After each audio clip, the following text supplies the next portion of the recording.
Committee of Adjustment. We are unmuted. We're ready? We're ready when you are. Okay. Good evening, everyone, and welcome to the Committee of Adjustment. It is Thursday, March the 16th, 2023. It's 6:45 p.m. I will call this meeting to order. We have two minor variance applications to deal with this evening.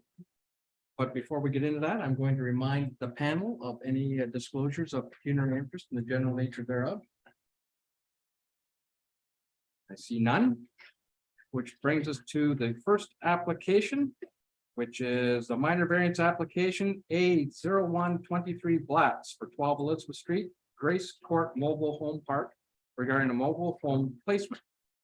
The purpose of this variance is to grant relief from section 12.7 minimum front yard depth and 12.9 minimum rear yard depth in the mobile home park MH3 zone. The permit for the mobile home site known as lot 15 front yard depth of 3.7 meters, that's 12.1 feet, whereas 6 meters or 19.7 feet is a permitted minimum, and to permit rear yard depth of 2 meters, 6.56 feet, whereas 6 meters is a permitted minimum for a mobile home site. The lands are located at Grace Court Mobile Home Park at 12 Elizabeth Street, west side of Grace Court, south of Wellington Street in the village of Port Burwell. The effect of this variance is to permit reduced front yard and rear yard depth to accommodate a mobile home that exceeds the available lot depth to accommodate required setbacks on a specific vacant mobile home site identified as lot 15. At this time, we will entertain the staff presentation. That's report DS 14/23 by Margaret Underhill, Secretary Treasurer, regarding the Committee of Adjustment minor variance A0123 Blatz 12 Elizabeth Street, Grace Court Mobile Home Park, Port Burwell. Good evening, Margaret. Thank you, Mr. Chair and committee. I would just like to note that there is a sign-in sheet here at the podium if there are any public submissions coming up in the agenda. Okay. So the report before you submitted by Mr. Blatz is looking for a variance, as already stated, to place a mobile home on lot 15 within the Grace Court Mobile Home Park. The mobile home that is looking to be placed there is a little bit larger than regular size, and he's asking for a variance on the front and rear yard depths. The application's been reviewed. Staff and planner are satisfied that it does meet the 4 tests of the Planning Act for a minor variance. The planner's memorandum is attached to your report for consideration. It's also noted in the proposal that there are 5 parking spaces currently in place on lot 15. These spaces shall remain and be maintained by the owner of the park so that they're available for overflow parking for the residents. Long Point Region Conservation Authority submitted correspondence. They have no concerns other than if there was any development happening, or should back up. LPRCA will regulate the entire park. So there is permission that has to be sought from the CA for a permit. Staff and planner concur the application meets the criteria. We recommend the minor variance, and the resolution is before you for consideration. Thank you. Moving on with presentations by the applicant. Is the applicant here this evening? Do you wish to speak? Okay. Would you like to sign in that statement? I would. You want to sign in, George? Fine.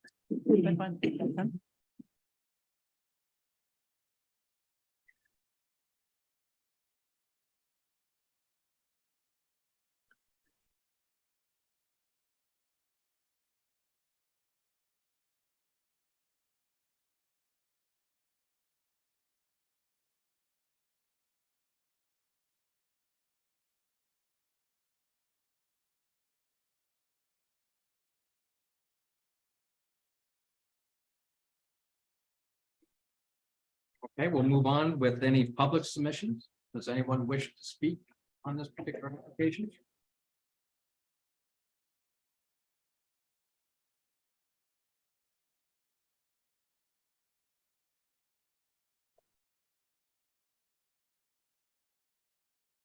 Once more, I'll call for any public submissions. Anyone wishing to speak on this application?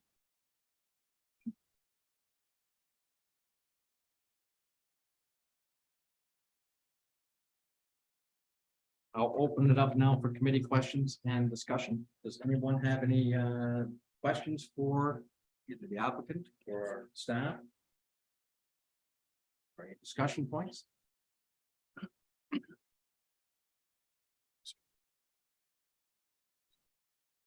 Move on to the decision. Have a motion that reads that the Committee of Adjustment Secretary Treasurer's Report DS 14/23 regarding the Blatts minor variance be received. And that the Committee of Adjustment considered all written and oral submissions received on this application, the effect of which helped the committee to make an informed decision. And whereas the committee agrees that the proposed variance as presented meets section 45(1)(1) of the Planning Act and is considered minor. Therefore, application A0123 by George Blatts pursuant to section 45 of the Planning Act for a minor variance is granted to allow relief from Municipality of Bayham zoning bylaw number Z456, 2003. Section 12.7, minimum front yard depth permit a front yard depth of 3.7 meters, 12.1 feet, whereas 6 meters, 19.7 feet is a permitted minimum.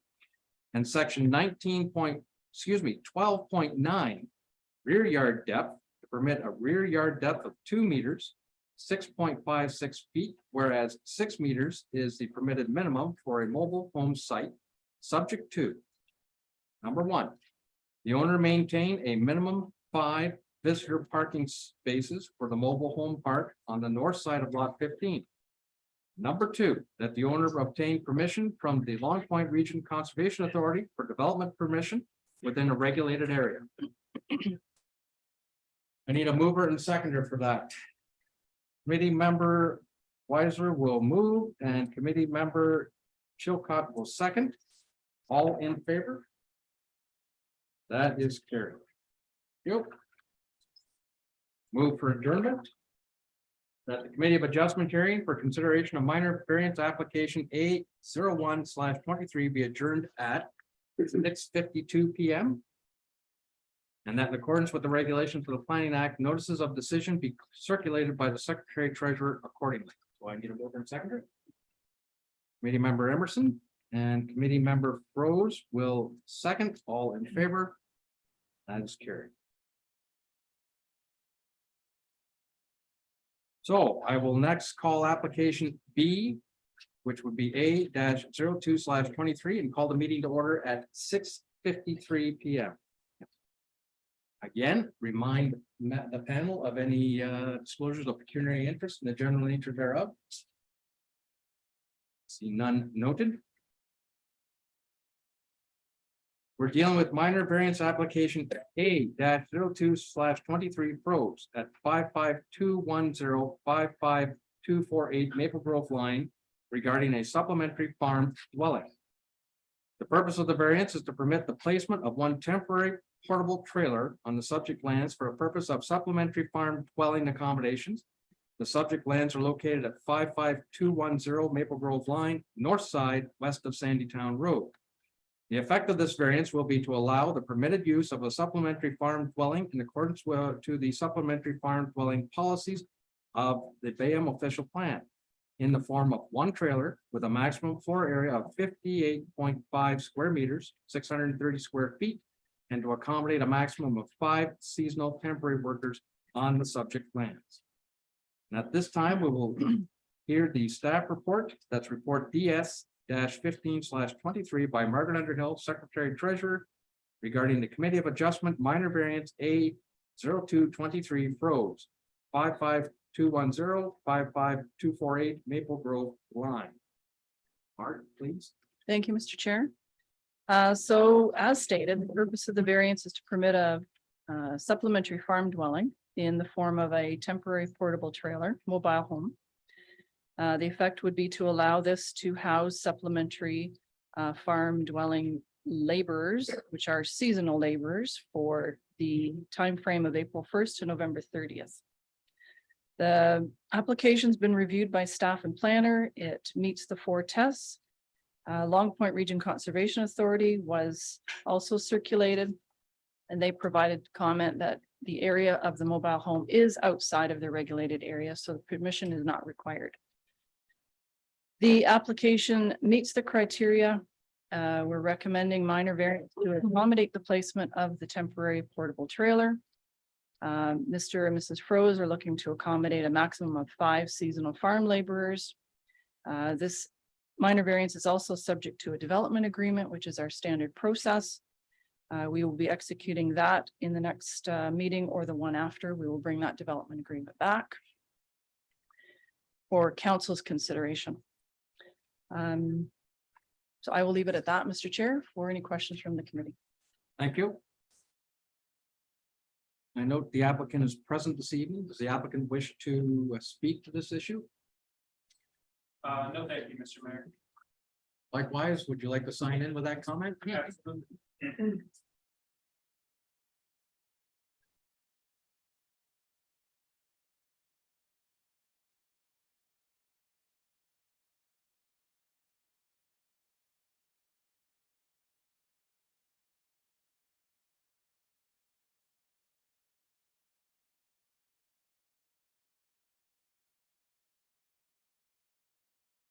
Thank you.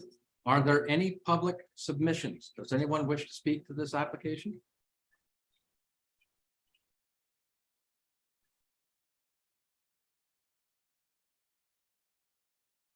Okay.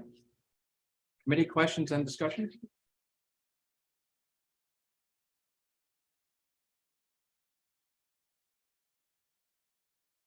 Mark, you stated that the occupancy period for a supplementary farm dwelling is from April 1st to November 30th. That is correct, Mr. Chair. Okay. Do you know, is the site currently occupied? I am not aware of occupation. Okay.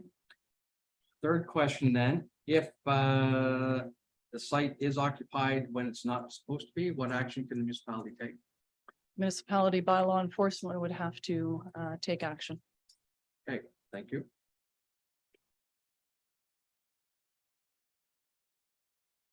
There are no further questions? Can I comment on that? Kind of missed the boat on that one. Just a warning out there though. Yes, sir. Okay. The Committee of Adjustment Secretary Treasurer Report DS 15/23 regarding the Froese minor variance be received. And that the Committee of Adjustment considered all written and oral submissions received on this application, the effect of which helped the committee to make an informed decision. And whereas the committee agrees that the proposed variance as presented meets section 45(1)(1) of the Planning Act and is considered minor.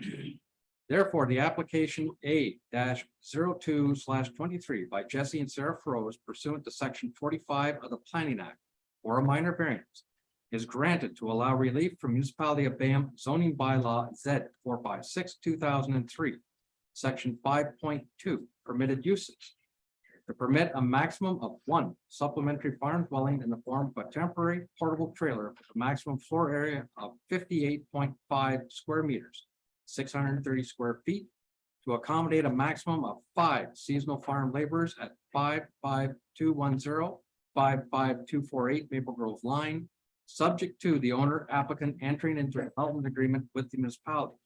Condition: development agreement to be executed within 6 months of the minor variance approval. Do I have a committee member who's going to move and second? Committee member Emerson will move. Committee member Froese will second. All in favor? That's carried. Moving to the adjournment, that the Committee of Adjustment hearing for consideration of minor variance application A-0223 be adjourned at 6:59 p.m. And that in accordance with the regulations of the Planning Act, notices of decision be circulated by the Secretary Treasurer accordingly. Over and seconder, please. Committee member Weisler and committee member Chilcott, second. All in favor? That is carried. Thank you. Stand by. We will be beginning our regular session momentarily. These folks in the chairs.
Unmuted?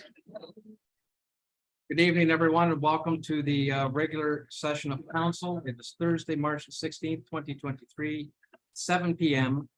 And I will call this meeting to order. Before we proceed in the agenda, I have a quick statement.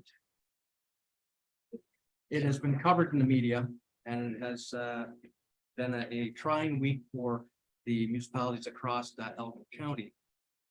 On Saturday, March the 11th, we lost our deputy warden, Warden Duncan McPhail. So, Duncan was the mayor of West Elgin. He is a long-serving member of Elgin County. He had served 3 terms as warden, the latest in 2019, and he presently is serving as my deputy. His loss is great, and it's personal. It's strongly felt. Councillor McPhail was a strong advocate of the community, a true believer in community service, a champion of rural communities, and he was as much a friend to Bayham as he was to West Elgin and across the entire county. So while we mourn his loss and we think of his family, and I would simply think it's important that the residents of Bayham recognize this. And I would ask that you would join me in a moment of silence in his memory. So please. I'll stand.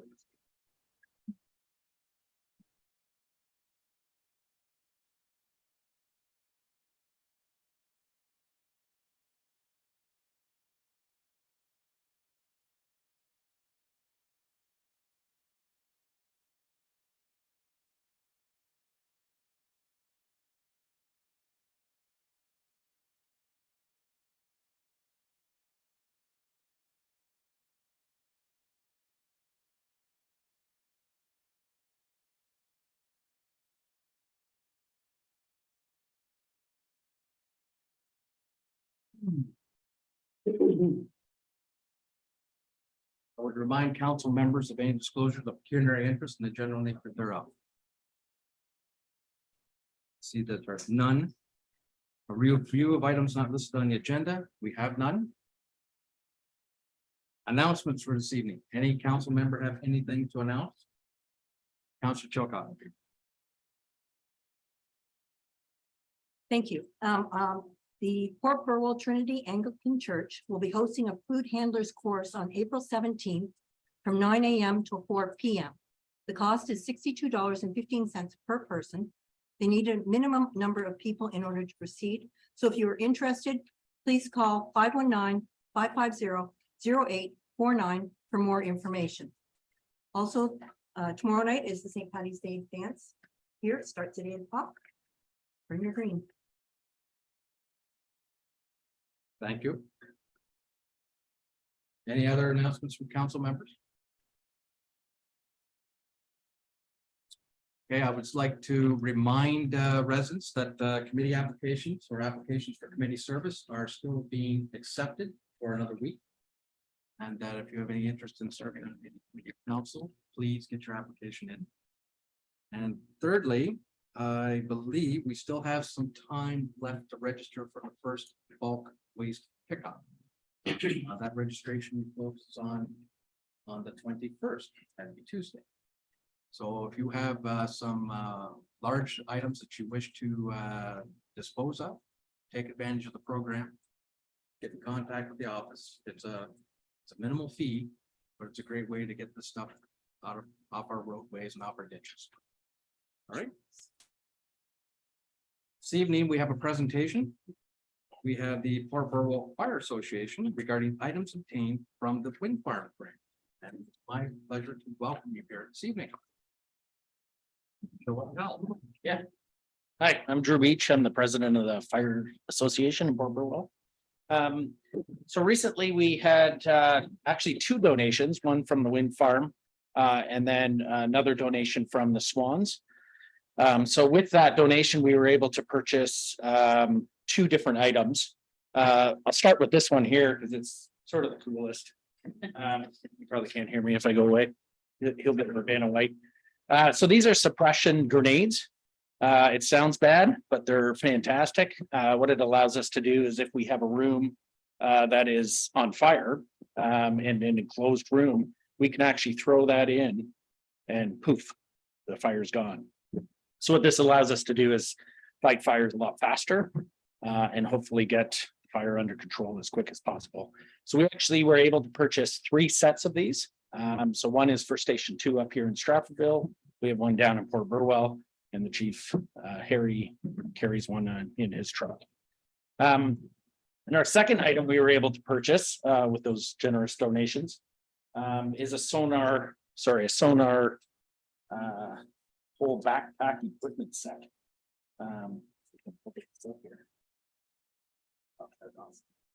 So what this is normally this is something you would put on a boat. But what we did was we were able to get it mobile, put on a pack. What this would allow us to do is search water areas. So we can do land search of water areas. So as far as the river, any land-based searches. And then we can also take this on Marine One, which is our vessel, and be able to use sonar to be able to search for victims or people who are in distress. It's something to, I guess, what was it? Last year, we went for training with JRCC, which is the Coast Guard. And we were not quite equipped to be able to, do what they needed us to do on the water. So we took this training, and then this particular piece has GPS and everything on it. So we can do the proper search patterns and be able to help them out and hopefully find people as quick as we can in the water. So that's all I got. If anybody has any questions. Not any particular questions, but just to, I think both items are pretty cool. Yeah. I congratulate you on having them, because not only do they enhance the service that you offer, but it's certainly another example of how our volunteer service values the community, is constantly working forward to improve our equipment, to allow you to do more. So my congratulations to you. Well, thank you. Yeah, appreciate that. Any other comments and or questions? Yeah, Councilor Chilcott. Thank you. I just wanted to thank the 2 groups that donated so that we could purchase these items. It's well needed and it'll save lives. Yeah. Hopefully. Absolutely. Thank you. Anything else? Drew, thank you very much. No problem. Thank you.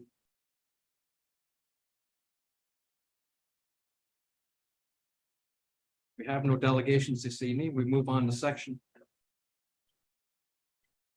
You're correct. My apologies, skipping over that. Anxious to get on with it.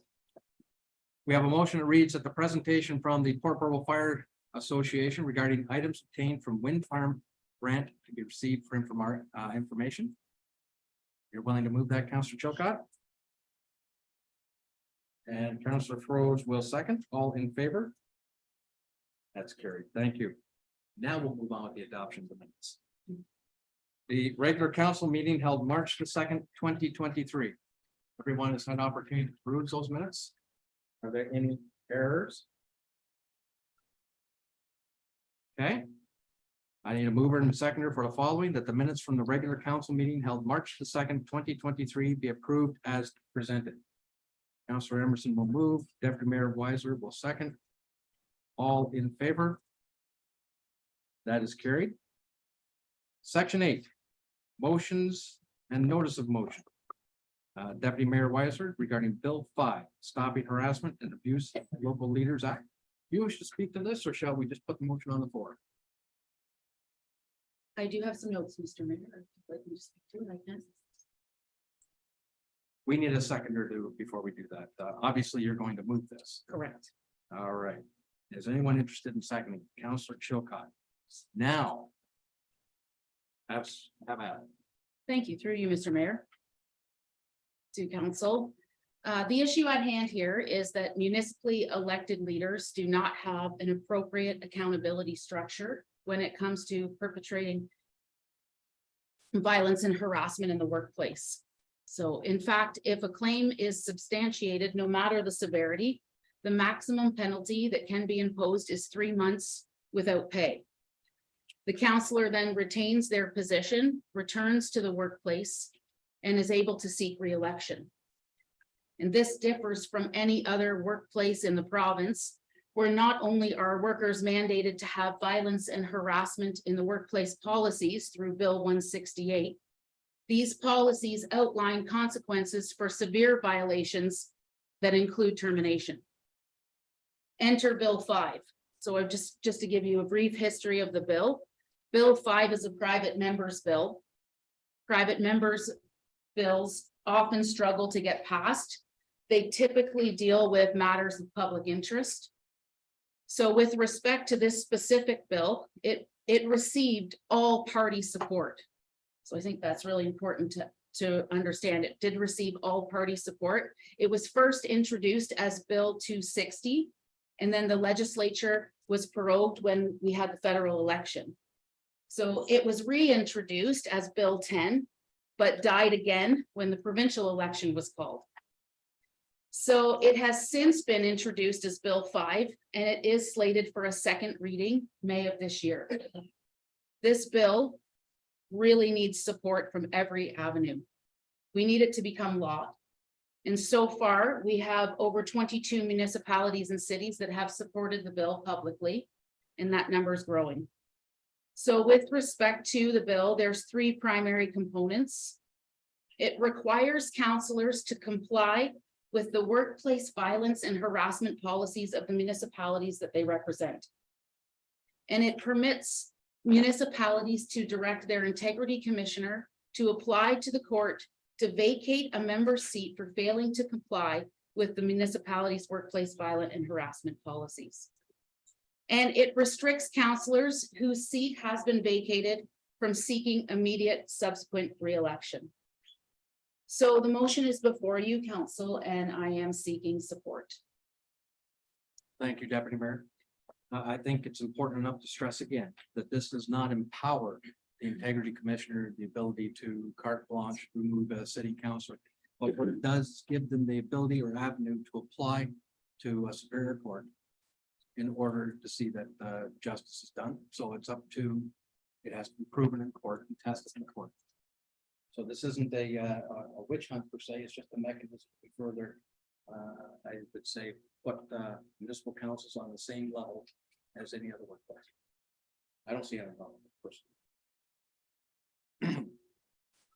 So, is there any questions? Are there any questions? Probably not. I will read the motion. Whereas all persons employed in Ontario shall be guaranteed to work in an environment free of workplace violence and harassment. And whereas Ontario municipalities are required to have workplace violence and harassment policy for municipal staff and codes of conduct for municipal councillors and committee and board members. And whereas Bill 5 is entitled the Stopping Harassment and Abuse by Local Leaders Act, which received first reading in August of 2022. And whereas Bill 5 proposes a requirement for the code of conduct for municipal councillors and members of local boards to include a requirement to comply with workplace violence and harassment policies and permit municipalities and local boards to direct the integrity commissioner to apply to the court to vacate a member's seat if the commissioner's inquiry determines that the member has contravened this requirement. Therefore, be it resolved that the council of the municipality of Bayham express its support for Bill 5, Stopping Harassment and Abuse by Local Leaders Act. And further that this resolution be circulated to the Honorable Doug Ford, Premier of Ontario, the Honorable Steve Clark, Minister of Municipal Affairs and Housing, the Honorable, I'm sure it should be honorable, but MPP Rob Flack, Elgin, Middlesex, London, Member of Provincial Parliament, and all Elgin County municipal partners. We have a mover and seconder, so all in favor. And that is carried. Thank you. Thank you.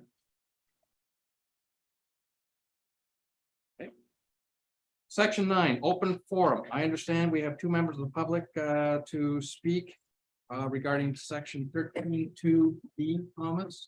Who is up first? Wendy Carmichael. Carmichael. Thank you. Thank you, Mayor Ketchabon, Council, for providing me the opportunity to speak. I'm going to be reading my notes as I was told by my daughter not to deviate from. I will be brief. Tonight, you have a significant decision to make, and I trust you will do so after consideration of the comments. Beg your pardon? You turn the mic on. It is on. Sorry, I'll speak louder. I'll speak louder. I'm sorry. I trust you will do after consideration of the comments made by the residents of Bayham, both pros and cons. Please actively hear and give pause now to my comments as presented. Community centers need not make money, but should knowingly not operate in a deficit. We have a qualified accountant employed by the municipality to provide reviews of cost, weigh benefits, and financially make sound decisions.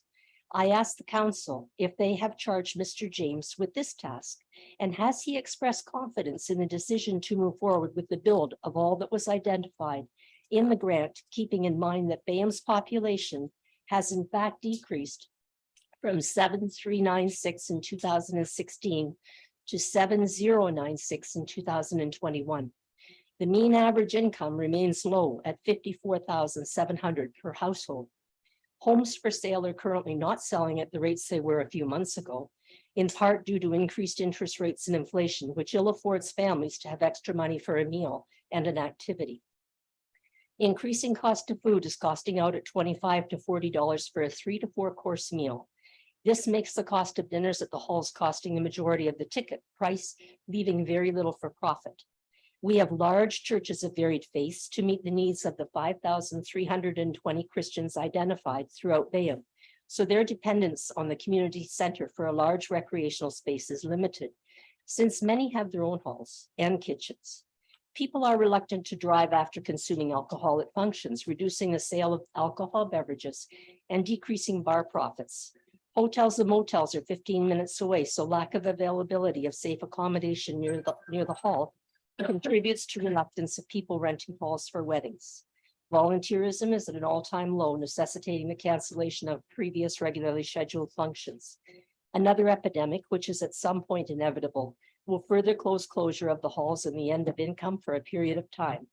The mandate of the not-for-profit managing the SCC is to donate the proceeds of functions for the community, so there is very little money left in terms of legitimately paying back any loans. We have tremendous costs for the Port Burwell Lighthouse and infrastructure regarding water lines and storm drains.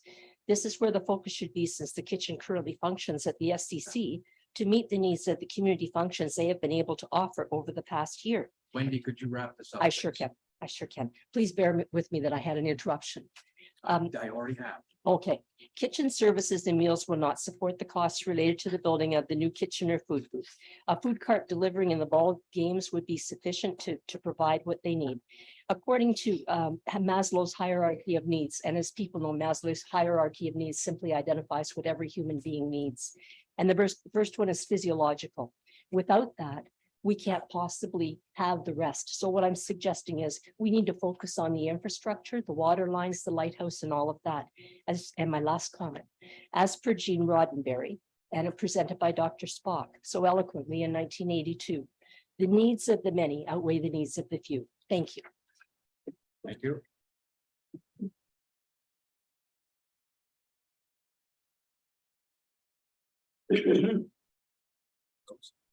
Rose, you. Thank you. Mayor Ketchba and council.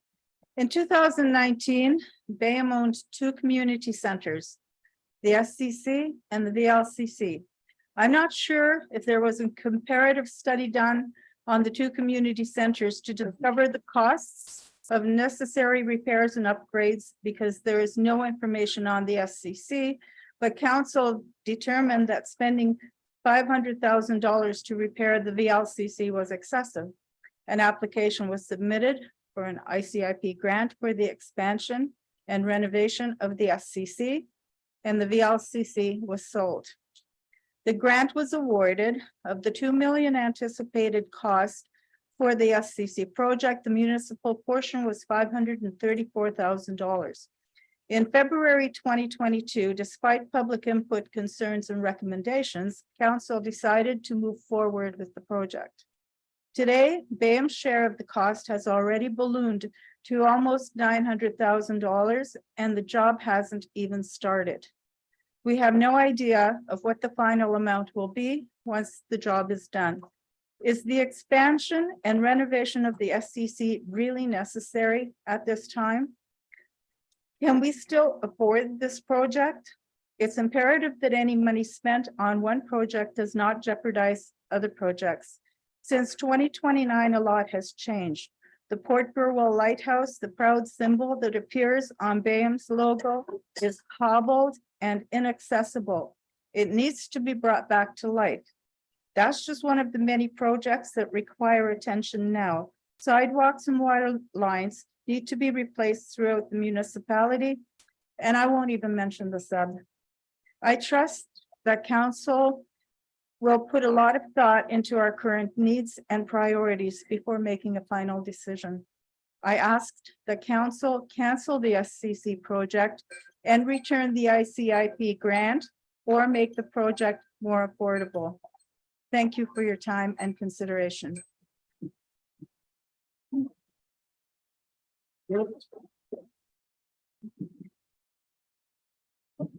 Skipping down to section 11, physical services and emergency services, 11.2, report of council. Report FR 0323 by Harry Bernick, Fire Chief, regarding the annual service report.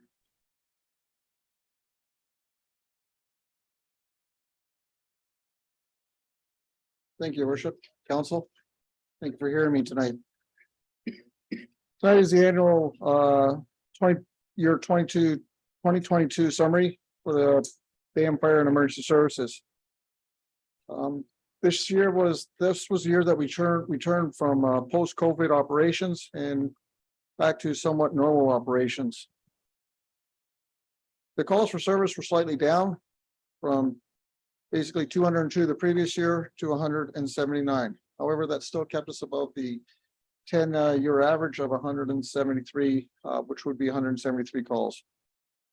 What's interesting to know is that breakdown of the calls for service shows that although the calls themselves went down, the variation of the percentage of calls that we go to stayed roughly the same and has stayed for the past 3 years.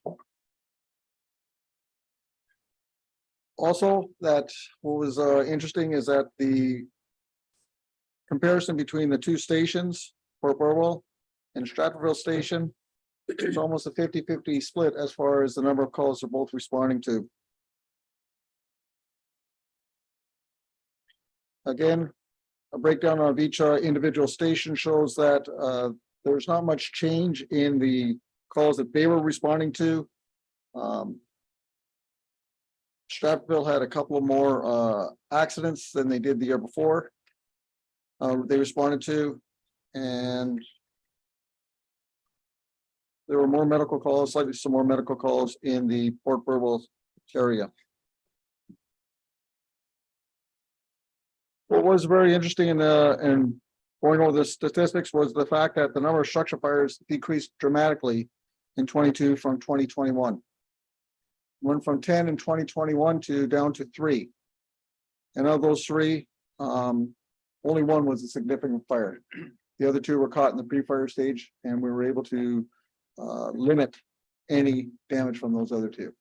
So we're very fortunate in those. As you can see, even our medical calls were down.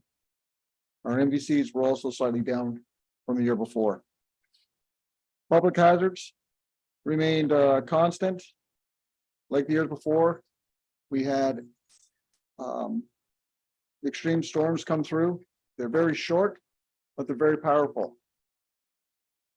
These the latest one was again for this year, was on December 23rd. As many people here, in fact, everybody here will remember, started around, if I'm not mistaken, 4:30 in the afternoon, and we ran till roughly 2:30 in the morning on that day. And then we're out the next day and the following day after that. We were responding to many calls of power lines down and other needs of service, including alarms.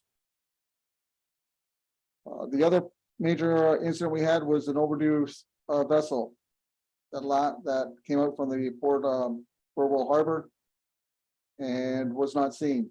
We assisted, as firefighter Beach mentioned, we assisted for 3 days with the Coast Guard and staying within our mandate of the shores, about going beyond our boundary to assist our neighbors and to assist the Coast Guard in our part. Training. As we know that the Ontario Fire Marshal has issued regulation 3343/22 requiring all firefighters to be certified. They've given us a 4-year window for levels 1 and 2 and hazmat operations. And this, in order to say a full service fire department, every member must be certified.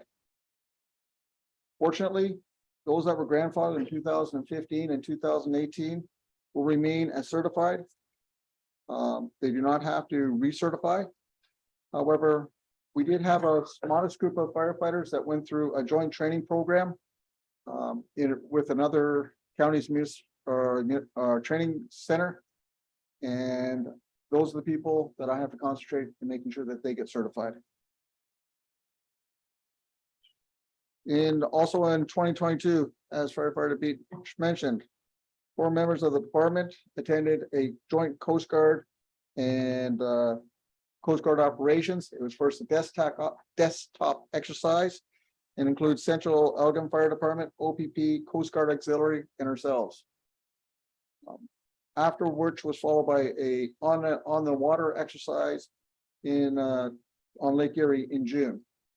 Again, we remained within our mandate, and that is that we are able to do the shore area, allowing the bigger vessels to worry about what's out there further. What was really interesting is that they actually threw, they had found they were using dummies, and they had thrown one almost for every area, and we thought we're on the shore, we wouldn't. And they wanted to see if we would find it, and we did. Kept us on our toes. Equipment upgrades. If you remember in 2021, I mentioned the fact that we were enhancing our wildland fire gear and equipment. It's lighter hose, goes on the backpacks, and we can carry it, carries 400 feet of hose, and we can walk fairly quickly deploying the hose and attacking fires, again, up to 1,200 feet away from the truck. We first did Stratfordville, and in 2022, we completed, and Port Burwell received their equipment. In 2021, council acknowledged the BFS needed to upgrade their fleet and replace pumper 1. Originally, that was supposed to come in the first quarter of 2023. So later pushed to the third quarter and then the fourth quarter, and now I've been told the first quarter of 2024. That has to do with regards to the ability of chassis within the market. I've now been told that if we want a vehicle, we now should start looking 2 years ahead. Fire education, again, we were able to finally get back into schools. I know the firefighters had a very good time there. Almost every school in our municipality, including the private schools, were attended. And then followed by open houses at both stations, and both stations recorded record amounts of people coming to these open houses. So it was great to hear and great to see the public engaging in public safety again. At the same time, I'm going to take a moment to reiterate that the fire marshal has issued basically a communique still advising the fact that smoke alarms, non-working smoke alarms and non-working CO alarms are still the #1 leading of cause for fire deaths. Still in this day and age. And that more and more fire departments, if they are attending, residents are checking for their smoke alarms. And it is no longer just, please put the batteries in. It's here's a $375 ticket, put the batteries in. Folks, it's lies we're talking about. Okay, I'm going to switch quickly to emergency management. State of emergency management, or state of emergency ended for COVID. Another big thing happened was the MO was separated from the fire marshal and put into the treasury board. I have to thank Deputy Clerk Megan Elliott for her work and working with staff and others to ensure that our emergency response plan was updated with our contact list. This is a tedious job, but it's one that has to be done every year, where we all change our positions in this global age. The emergency control group, thank you, attended their required training in the county of with the county and the other municipalities in the county. And it was a joint training focusing on cyber attacks, and it completed the required training. And then we were able to review our emergency response plan, fulfilling our required, which was submitted to the EMO. Again, I've already mentioned the snowstorm that occurred. However, what I do need to mention is that during the snowstorm and the power outage, we did open up the SCC for a warming shelter. And I have to thank Councillor Chilcott and her husband Dennis for their willingness to come in and staff it, allowing for people to attend if they wished. And this presented extra challenges, and I believe that report has already been before council.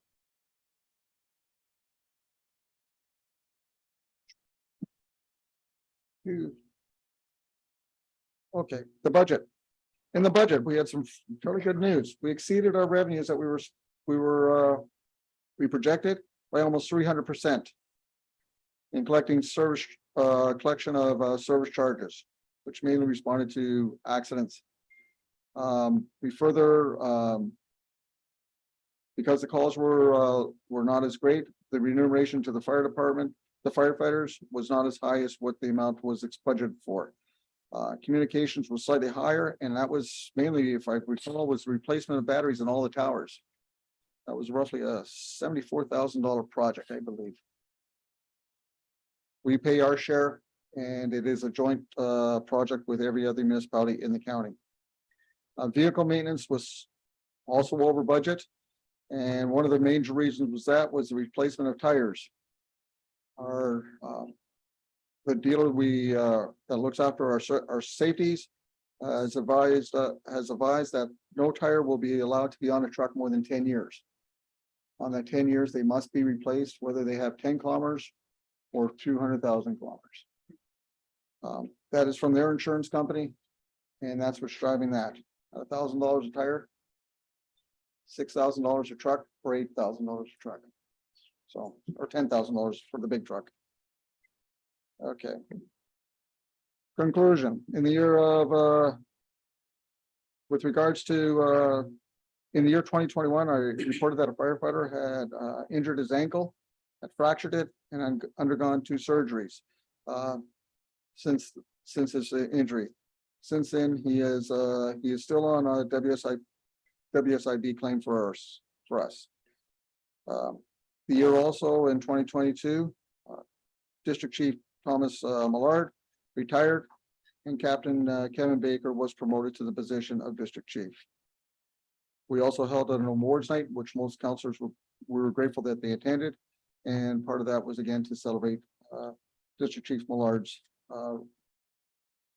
great contributions, and also the contributions of every other firefighter whose 3 of them received their 20-year award. So, just as a side note, if I remember hearing Mr. Rick Vinamar, he said the average firefighter lasts 2 years right now, volunteer firefighter.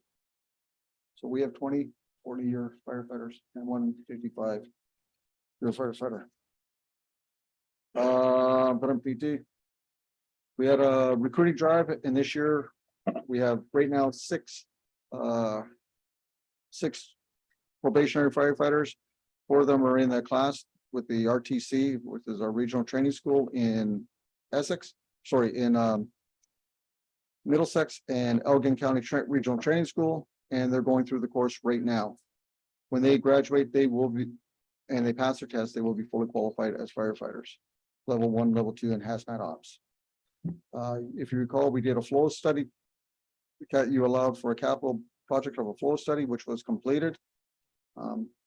Again, this has, although it indicated some of the issues, we realized that there's further issues, and we're working with our water and wastewater department to ensure that we work together to resolve any issues.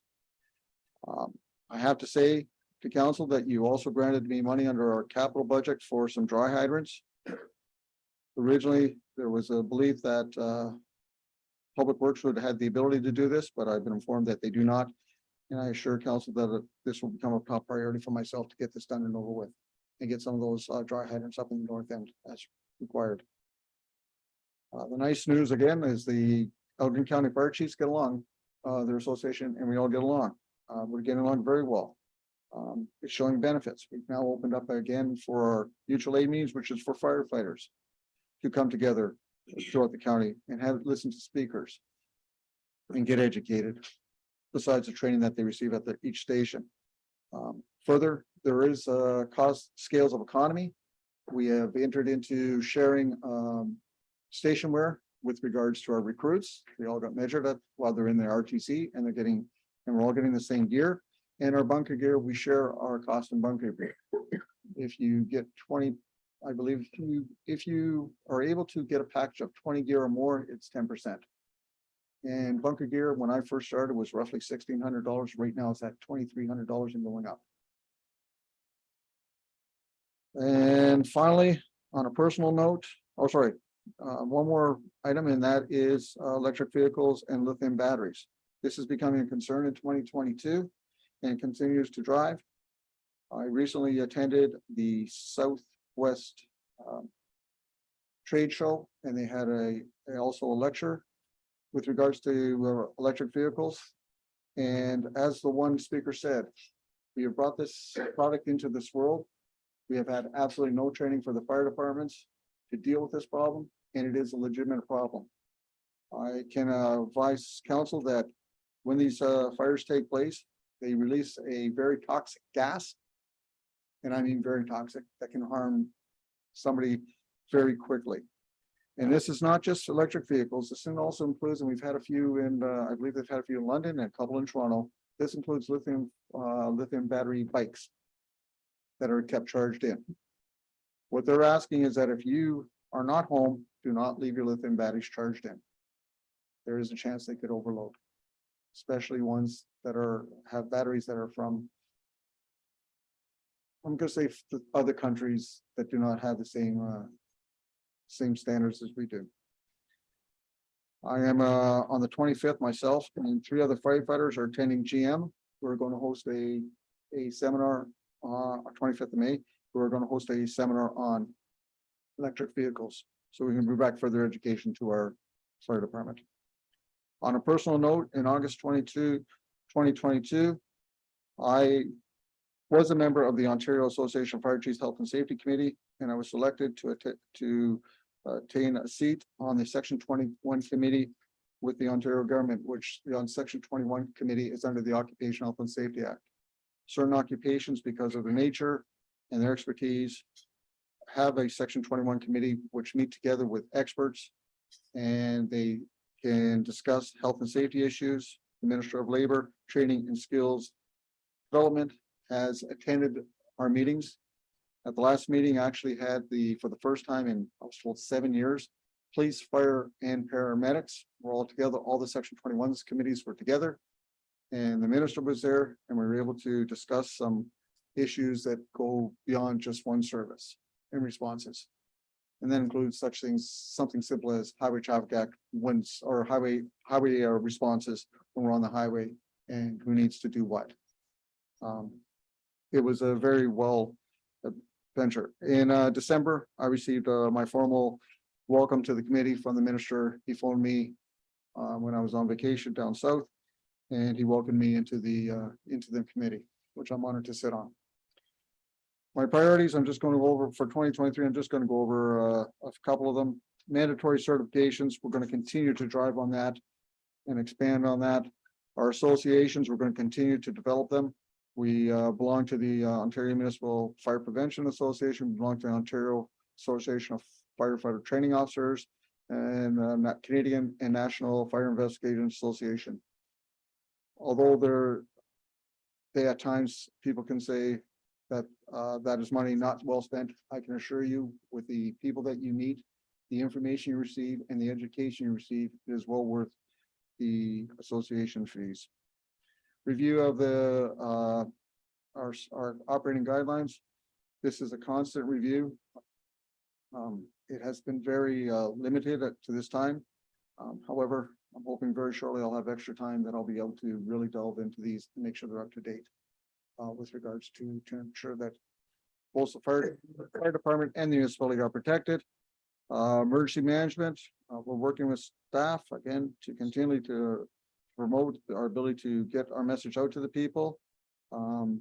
Just off the press, as late as today, the EMO is offering training for counselors, which I'm going to be setting out to all counselors to see if we can come up with a date. It'll be the local EMO advisor and myself will be doing the training. And further, we'll talk about the fire advisor and myself doing training for regarding the fire departments and the municipal officials. Ontario Regulations 378/18 is coming due very shortly. It comes due, I believe, in the beginning months of 2024. This is the community risk assessment. I'm going to be starting that extremely soon to ensure that we are compliant by that date. And lastly but not least is establishing regulating bylaw. It's my belief that every council should have the ability to sit and discuss what they want their fire department to be, and that's going to be, again, another priority in 2023. Upon that, Your Worship, I'm open for any questions that you have with regards to the annual report. Thank you, Chief, for that report. Over the years, I've listened to various annual reports coming in from the fire department and emergency services. They seem to be getting fuller and fuller and busier. So I can anticipate, or as I'm sure, your plate's getting fuller as time goes on. Okay. Does anyone have any questions for Chief Bernick on his annual report? Yes, Councilor Emerson. One question, I would like to ask, it seems like the biggest portion of calls is medical. I was just curious if that percentage, it seems like 80 calls, how much is related to illicit drug overdoses and whatnot compared to regular emergencies? I was just trying to figure out what the cost to. For the ones we respond to, I would say very little, to tell you the truth. That's what I want to know. Honestly, Ed, Your Worship, if I can add one more thing, with regards to the presentation today, I'm also very grateful for the equipment they give us. I can tell council that I contacted Station 2 and asked them if they also wanted to speak tonight, and they said they have a major capital project on the go. They're not quite there yet, and they do not want to bring it forward until they are there. So there's something coming for council, for the municipality and the community, and it's going to be a good one. However, any other questions, I'll be glad to answer. Deputy Mayor Weiser. Thank you through you, Mr. Mayor.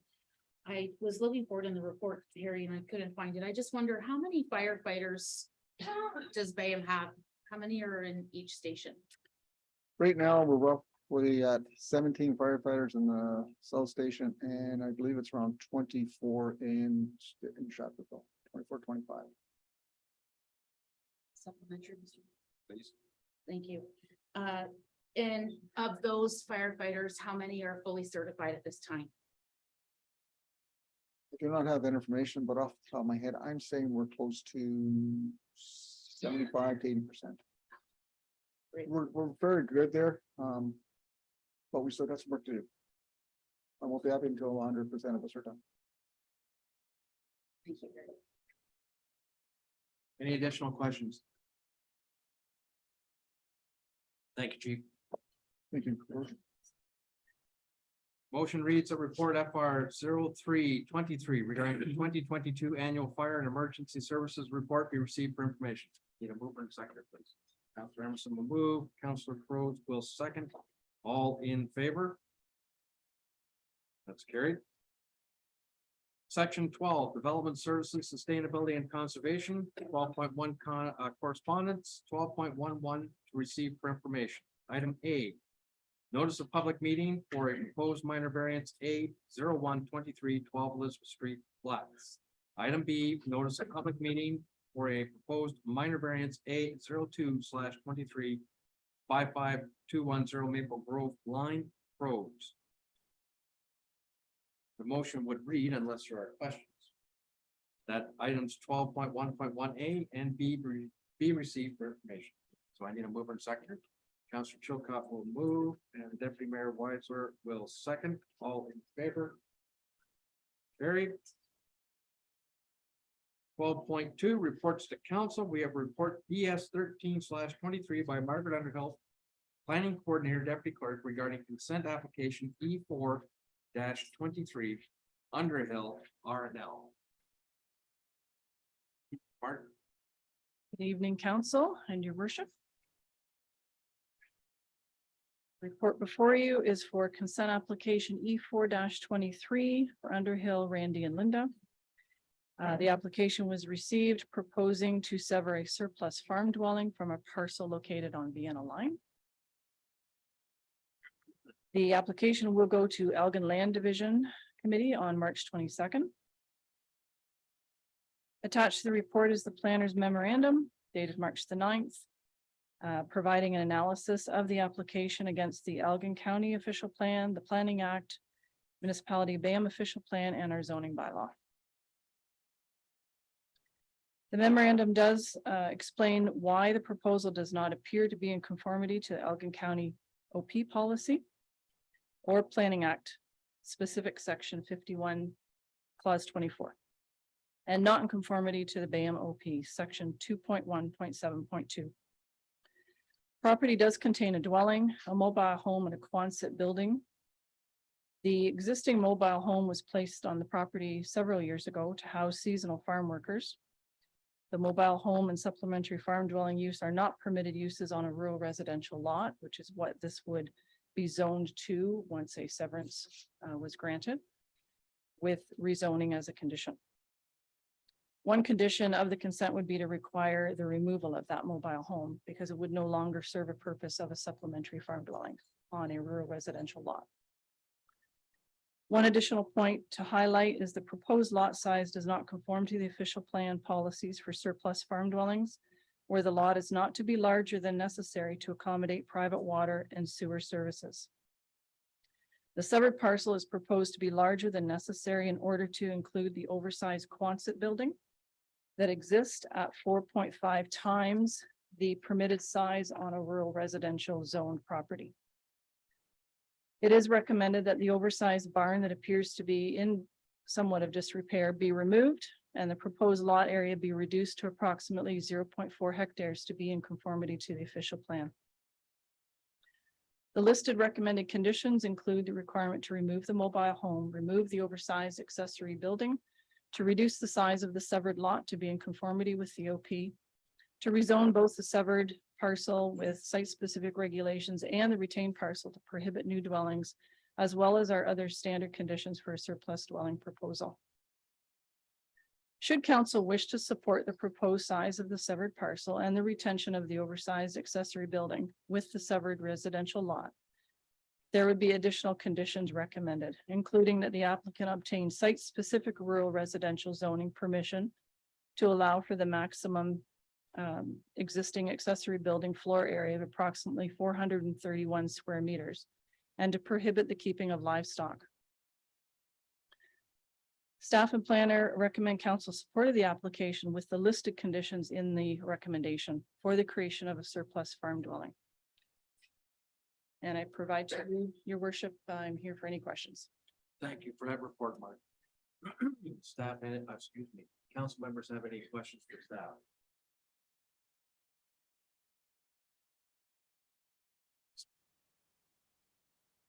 Deputy Mayor. Thank you through you, Mr. Mayor. Just curious as to whether the applicants are aware of these conditions and if they're willing to comply. I've not had, oh, through your worship, sorry, I have not had a conversation with the applicant. The report was emailed to the agent. I have no conversation with that.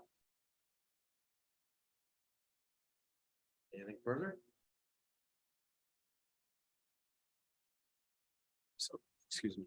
Mr. Mayor. So we have no idea which option they would prefer, like to make a decision tonight, like as far as remove the Quonset or whatever the other condition was. Keep in mind that as BAM is a commenting agency to the Elgin County Land Division, it would be up to Land Division to ultimately make that decision. Okay, thank you. That's twice. Through your worship, yes, the council is here to provide a recommendation to the Ogden County Land Division. The ultimate decision is the Land Division Committee. They can add or remove any of the conditions as they see fit. All right. Seeing no further questions, I will read the motion. The report DS 13/23 regarding consent application E30 or E4/23 Underhill be received for information. And that council recommends to the Elgin County Land Division Committee that consent application E4-23 be granted, subject to the following conditions and considerations. Number one, that the mobile home be removed from the severed parcel and the site condition restored to the satisfaction of the municipality. Number two, that the proposed severed lands configuration be revised to maximum lot area of approximately 0.4 hectares in conformity to the municipality of Bayham official plan policies for surplus farm dwellings, where the lot is not to be larger than necessary to accommodate private water and sewer services.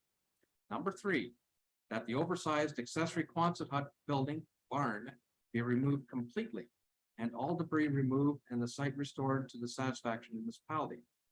Number four, rezoning of the severed lot from agricultural A1 to site-specific rural residential RRXX zone, including permission for reduced minimum front yard setback for existing dwelling.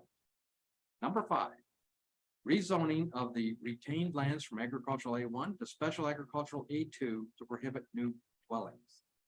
Number six, that the owner purchase a civic number for the retained land. Number seven, planning report fee payable to the municipality. And number eight, digital copy of the final survey provided to the municipality. We have a mover and seconder for that motion. Deputy Mayor Weiser will move. Councillor Chilcott will second. All in favor? That's carried. Thank you. Section 13, Finance and Administration. 13.1 correspondence and 13.11 to receive for information. Item A, Howick Township regarding school board elections. Item B, City of Port Colborne regarding a call to action, review of the Cannabis Act. Item C, Municipality of Chatham, Kent regarding Bill 5, Stopping Harassment and Abuse by Local Leaders Act. Item D, Town of Grimsby regarding barriers for women in politics. Item E, Municipality of Trent Lakes regarding oath of office. Item F, Municipality of Dutton Dunwich regarding a review of the provincial policy statement. Item G, Town of Coburg regarding homelessness and unsheltered persons. Item H, Municipality of Chatham, Kent regarding a call to the provincial government to end homelessness in Ontario. Item I, the AHI and that'd be the Ingersoll and Tillsonburg District Memorial Hospital regarding the community engagement. Item J, the Elgin County regarding the February 28th, 2023 County Council highlights. Item K, Long Point Region Conservation Authority, February 21st or February 1st, 2023 Board of Directors meeting minutes. Item L, Elgin counties regarding what's new in Elgin, March 2023. Item M, Suzanne Schultzhauser regarding procedural bylaw issues. And finally, item N, again, the Ingersoll and Tillsonburg hospitals regarding awards received from Accreditation Canada.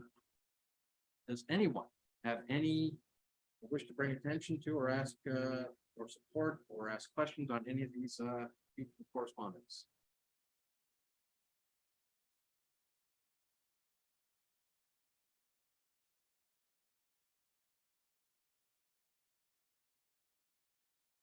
Seeing none, then I would need a mover and seconder for the following, that items 13.1.1 through N be received for information. Councilor Rose will move.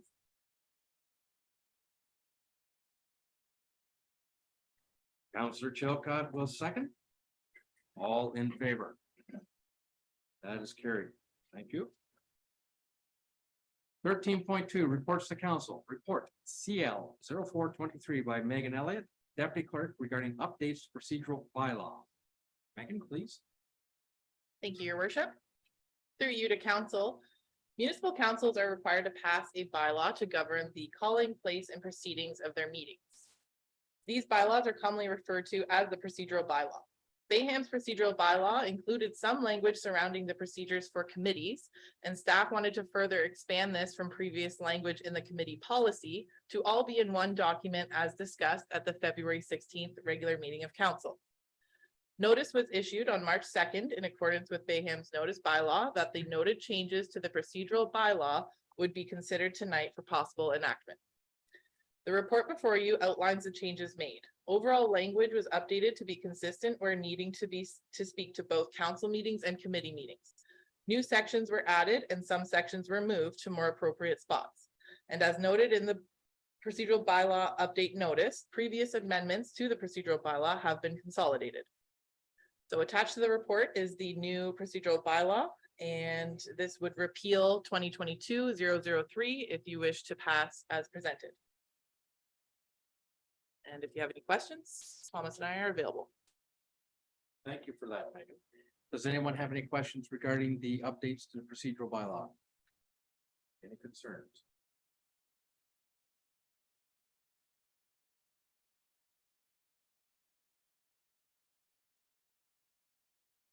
Is a bit of a housekeeping issue, really.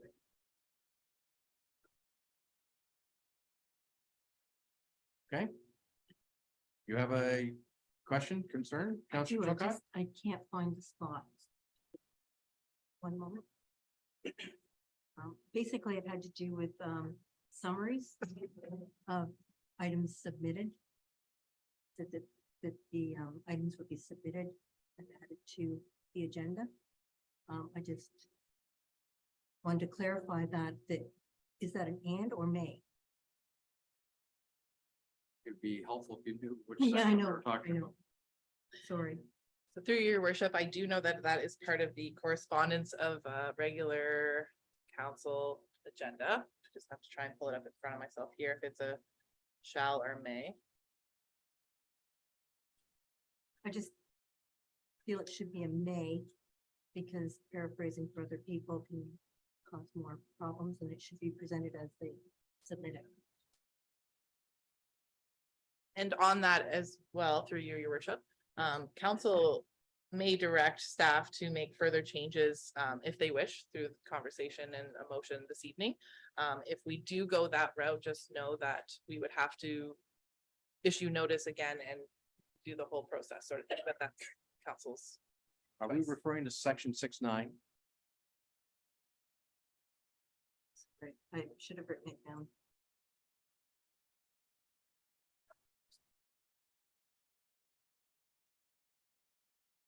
Like you're talking about content, format, are we talking about delivery time? Because when somebody submits something to put on the agenda or as to be put in information, it's stated that the CAO or clerk shall summarize. Section 693. Yes, I have 693 and says may be communicated to council by way of an addendum, including a summary of the content of the correspondence item. So it is a may to be an I just wanted to addendum. make sure that was- Through staff discussion, we believe that we take it a step further and put the full correspondence on instead of a summary, so that there's nothing lost in translation. But that was my point. It might not be through an addendum, but if there is something posted, we do the actual correspondence instead of a summary usually. Thank you. So may in that perspective is more permissive. Yeah. Yes, Yes. Shall is a must to me, is it? it's permissive. Does that satisfy, Counselor? All right, any other questions, concerns?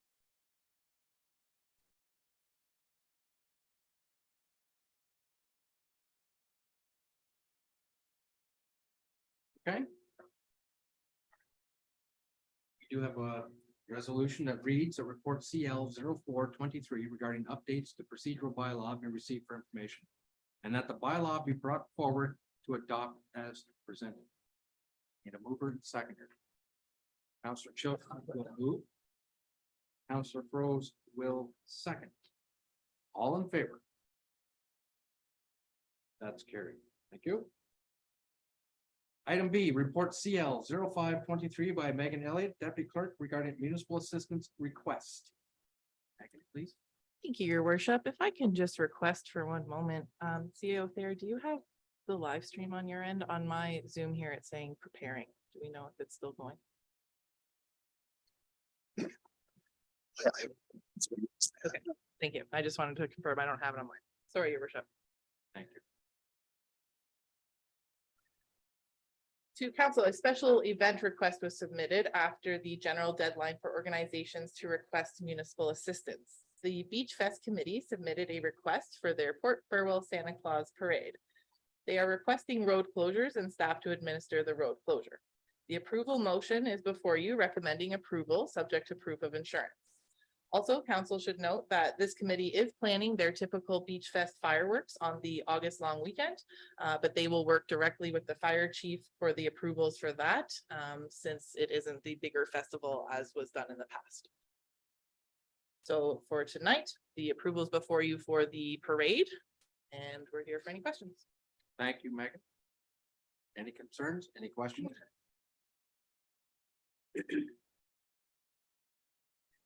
Okay, all right.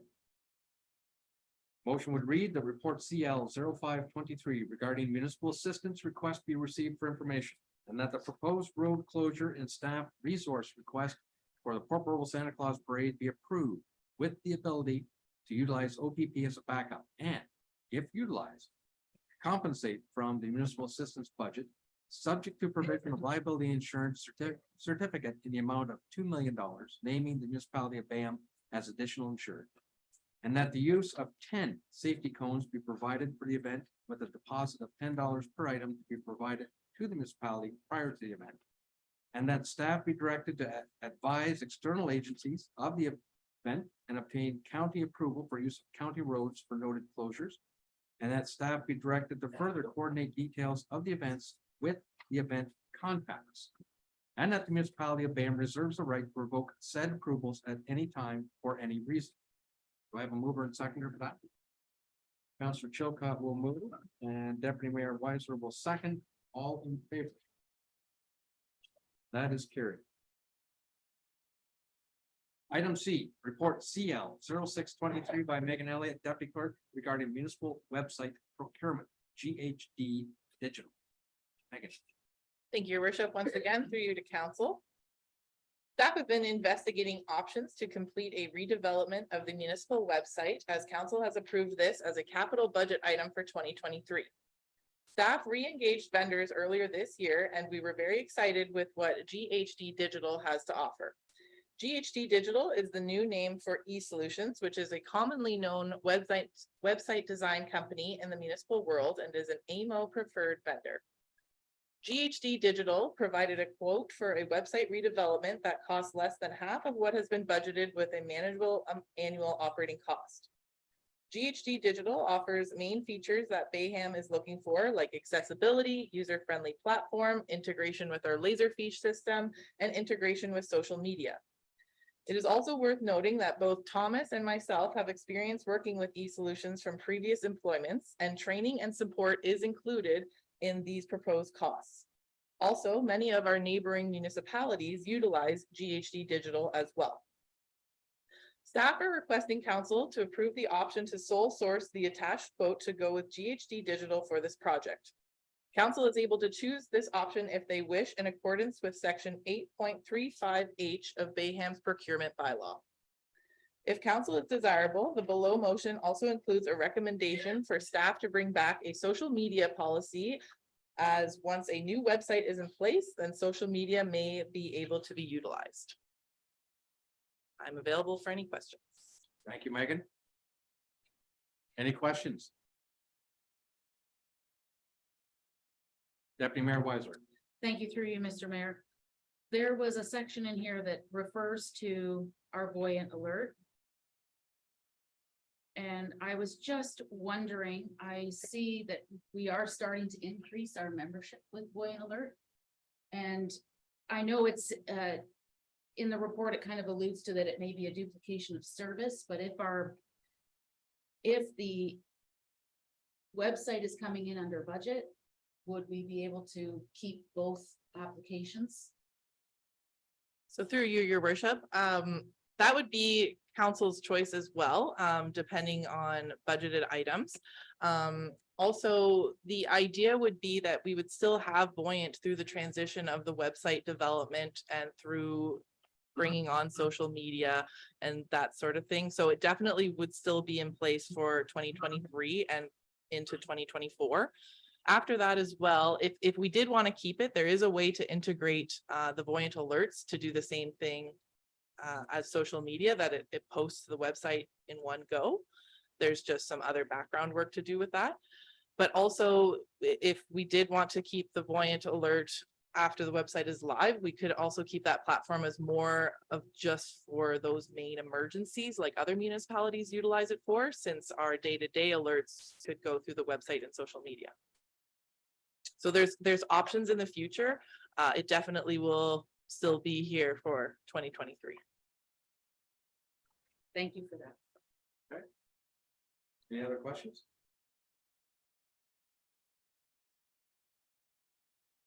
It is encouraging to find a quote out there that comes in the budget. That is one that is highly subscribed to. I think there's evidence out there to suggest that this is a reputable firm to use, should provide us with a modern update platform going forward. So it's definitely up to council for consideration, but it sounds very positive. And as a side note, I did negotiate that price. Well, thank you for that. All right. You have an additional question, Deputy Yes. Mayor? Thank you, through you, Mr. Mayor. I know it's in here, Megan, but just refresh me. This would, if we approve this today, it would be live by Q4. That's correct. We would anticipate that we would have it live by the end of this year, to also satisfy some of our accessibility deadlines as well. Thank you. Okay, any other questions? Any final questions? Just a comment for you, Mr. Please. I would hope that we, since, people are reluctant to change if they get used to the system, and since we save so much money, I too would hope that the Buoyant system stays live. At this point, that's my understanding, at least for the near term. It offers flexibility for council going down the road side. But it's not an either or, it could be a combination. So we'll make that decision once we get this platform on the place. Okay? We have a motion that reads that report CL 0623 regarding new municipal website procurement, GHD Digital, be received for information. And that council approve the sole source of the municipality's website development into GHD Digital in accordance with their quote provided, dated March the 9th, 2023, in the amount of $17,650 plus HST. And that an appropriate authorizing bylaw to execute an agreement with GHD Digital for website design services be brought forward for council's consideration. And that staff proceed with the creation of a municipal social media policy for council consideration. Do I have a mover and seconder for that? I take Councillor Froese and Councillor Chilcott. All in favor? That is carried. Thank you.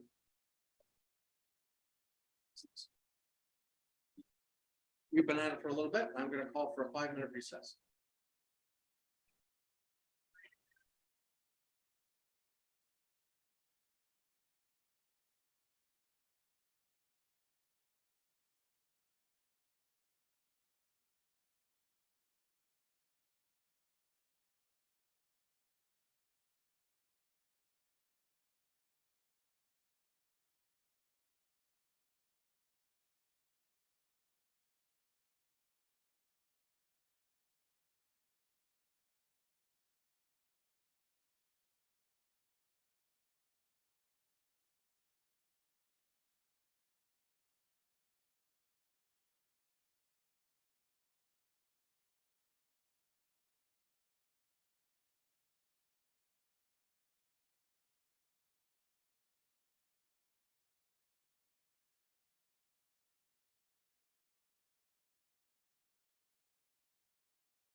7 minutes. Okay, your worship, we are unmuted. Okay, welcome back. We left off at section 13, item D. Report CAO 1623 by Thomas Sayer, CO clerk, regarding detailed costing and timeline updates, travel community center expansion. Thomas, I know you're kind of short on voice tonight, but do your best. All right, everyone's got to stay quiet because I have laryngitis and this is painful to talk, so. Do my best to do the best I can. So. In 2021, council received formal approval for the grant for the SCC hall expansion. The grant was $2 million change. Municipal contribution portion was $535,000.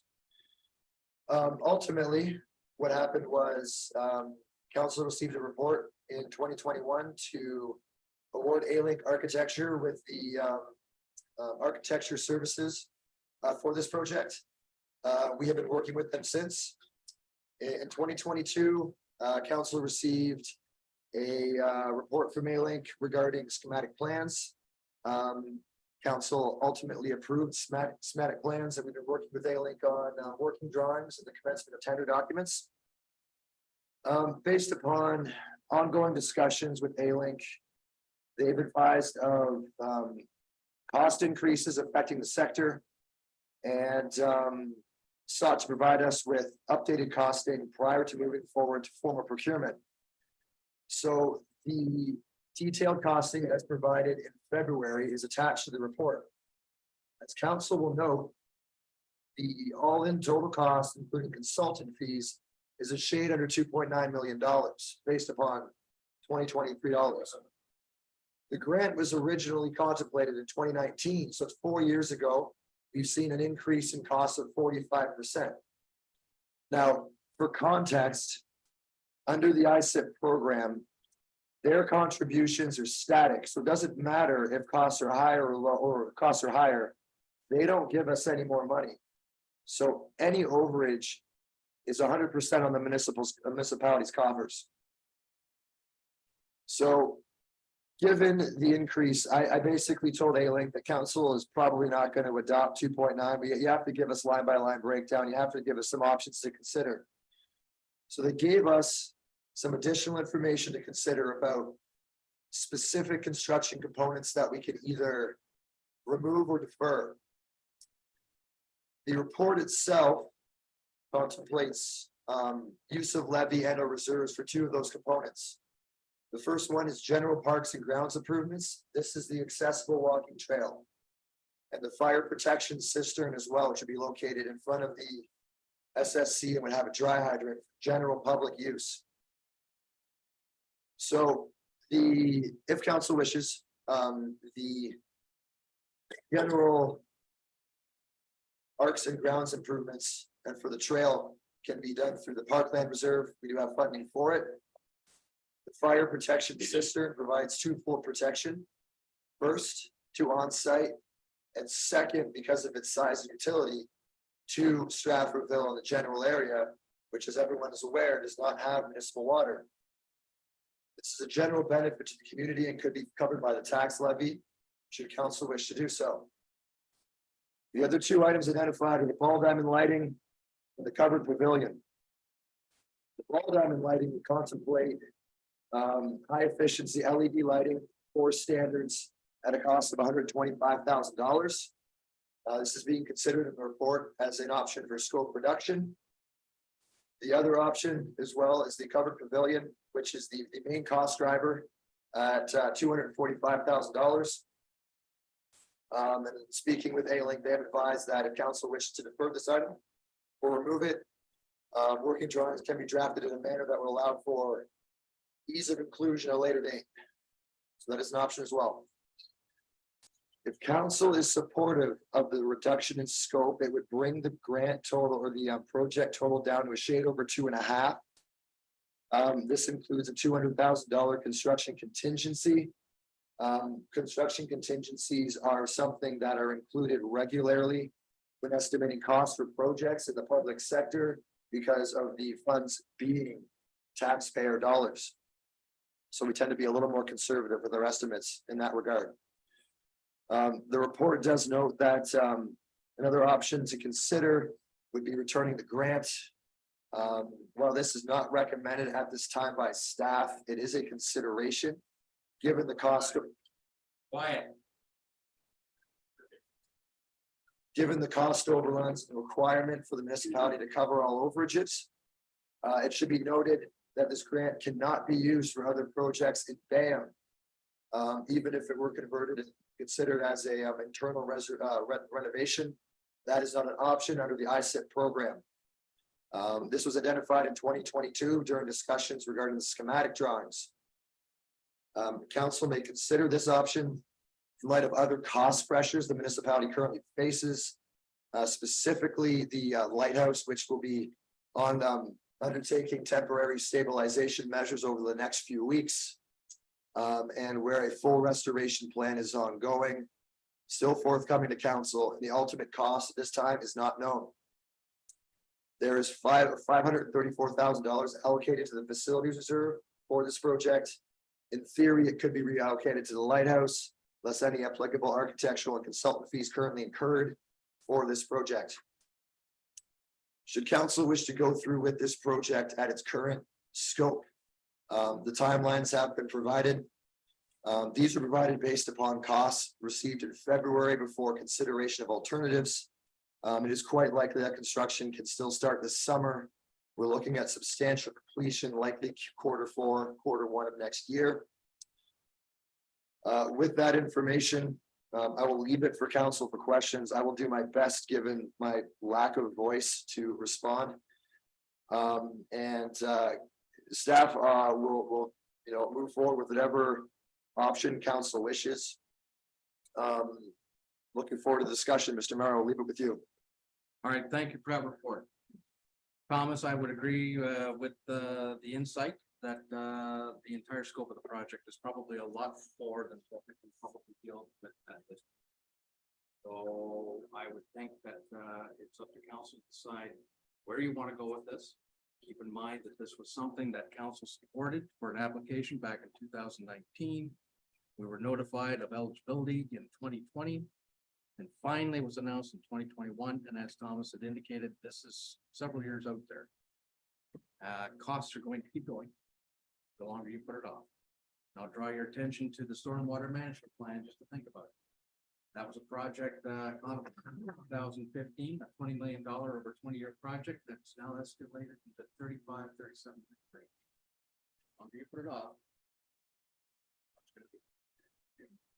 So I will open it up for discussion and questions.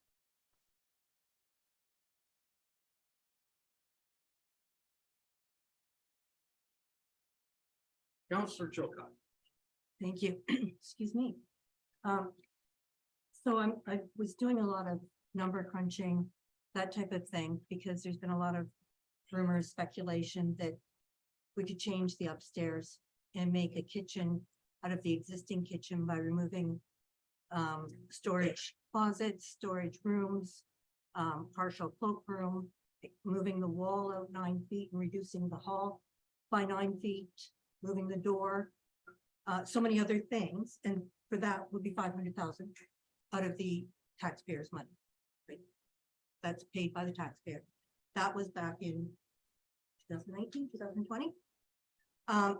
So then that was $34,000 less than what it was going to cost to do the entire expansion. Now with the 45% increase across the board, doing that upstairs again, the alternate plan would raise the cost to $725,000 of taxpayer money. The plan also requires a front entry or an entryway into Heritage Line that was thought to have already existed. So we have to pay to have that done. So there's a doorway, stairway, sidewalk, landscaping. I estimated it at $75,000 based on the costs that we get. So that brings us up to $800,000 to renovate the upstairs servery into a kitchen. We don't get an added meeting room. We don't get 3 accessible washrooms outside for the people out there. We don't get a canteen. We don't get upgraded cement pad out back for people to play basketball on. We don't get a walkway. What else don't we get? What half of our storage is gone because we won't have room to put tables and chairs that we have to move out someplace for people to have weddings. There's a lot of other things that we won't be getting. This project is not just a kitchen. It is an expansion. It is a meeting community room. It's accessible washrooms for the public outside when they're at ball games. It's so much more than just a kitchen, as everyone seems to think. It is not just a kitchen. So our portion of that is 800 and what? 91? You missed a piece. What did I miss? HVAC. Oh, yes. It does not include the HVAC, which is $129,000 on top of that $800,000 for the renovation. So now we're at $929,000 to renovate the upstairs servery into a kitchen. And we lose so much more. So when people ask if we're taking it seriously, we are. We are trying very hard to make sure that our taxpayer dollars go as far as they possibly can. These are our taxes too. I pay the taxes same as you do. I want them to go as far as they possibly can. We're getting $1.5 million to build the rest of this expansion. So I just wanted to clarify that because there's so many rumors going around stating that we're just putting in a kitchen and we're paying $3 million for it. That's ludicrous. That's all I have to say right now. Deputy Mayor. Yes, thank you through you, Mr. Mayor. Just a question from staff. Nowhere in the report. We know we have in the facility reserve the 500,000 from the original application. We have that set aside. Where is the rest of the money coming from? I guess that's a loaded question. It depends on what school council wants. That's the point. Are you looking at the full meal deal or are you looking back at a scale back version? So, for example, he was identifying also from the airports and the trail component could actually come from the department. So we're talking about the system coming out of that particular programming going elsewhere. The parking lot, I don't know, I don't recall if it is in the scope. Originally, I thought it was in the scope. I think it is in the scope that we're talking about chapel in here. You want me to speak closer to the mic? I can do that. Thank you. The stadium lights, of course, if we take that out, that's 100 and what'd you say, 125? So you can scale that back. These are things that can be added on down the road. If there is the opportunity to remove the pavilion cover from it, that was $240,000. All right, that is something that if it can be engineered in so it's a bolt and down the road, well, that can be contemplated later. But what I guess I'm getting at is we've already got the soft costs involved in terms of design and the drawings for the building envelope, which includes new HVAC system, which is desperately needed. I'm thinking that we should move ahead with at least the envelope. We know that the Hall Foundation has secured additional funding to help equip this particular facility. So that is something that's contemplated. We've already made decisions about not having a static bar, but having a mobile service, which I think creates better utility for the room. And it's a less cost. So it also saves the existing storage that you have. It enhances storage if you deal with the addition. The inclusion of an 1,100 square foot meeting room, I think is so much beneficial and has so much utility for the community to use. Rather than having to source or rent out the entire hall, you've got a much smaller facility that smaller groups can use, whether it be for yoga, whether it be for cards, whether it be for seniors groups. There's an abundance that can be done. Am I disappointed that the costs have pushed it out of or escalated to the point that we really shouldn't be contemplating a covered pavilion? Yes, I am, because I can see that as a covered area for future, well, the ice pad in the winter time, or pickleball nets undercover. Or family functions that could use that, as well as access to the canteen and to the accessible washrooms. But we gotta be realistic. The full meal deal, I think, is more than we can swallow. But if we can scale this back to something that we can actually achieve something good for the community. And if you want to compare apples and orange or apples and apples, if we don't do the building envelope, you lose the grant. If you want to go with just a modified up here without the building envelope, it's entirely under repair, all of them. So keep that in mind. Deputy Mayor.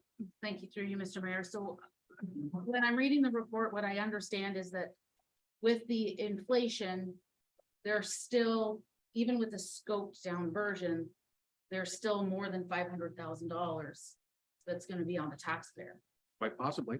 Yeah, and I'm just wondering where that money's coming from. Thought we had already tried to address that for you, Deputy Mayor. I'll provide some context. So. The costing in the appendix of the report shows shade over 2.3 million. If the pavilion, accessible walkway, lighting, and cistern are pulled out. That 2.3 million includes a $200,000 contingency, which may or may not be utilized. Which puts us around 2.1. I would note for council, just as a sidebar, that because this is an estimated cost, that doesn't mean that that will be the cost, because we still have to go through formal open procurement through a procurement policy. We still have to tender for this, which means that the cost could be higher or lower than estimated, just so everybody's clear. If we're looking at $2.5 million, now there are some options. You could utilize. Lauren's not here to confirm this, but you could utilize for a couple of those projects, levy or reserve. I wouldn't recommend use of the fire reserve for the cistern, despite its community benefit, because we have a lot of that money earmarked for rolling stock over the next few years, which is coming up to end of useful life. What council could also do is spread procurement out over 2 years. It would be a joint procurement for the expansion itself with separate line items. For other pieces council wishes to consider as part of 24, they'd be in the 2024 capital budget as standalone items. Funding either identified as levy or as reserve. We can't stack anymore on this grant for upper level support. Do have debt capacity. This is a non-core project, so staff would not recommend utilizing debt capacity for this, particularly given current interest rates.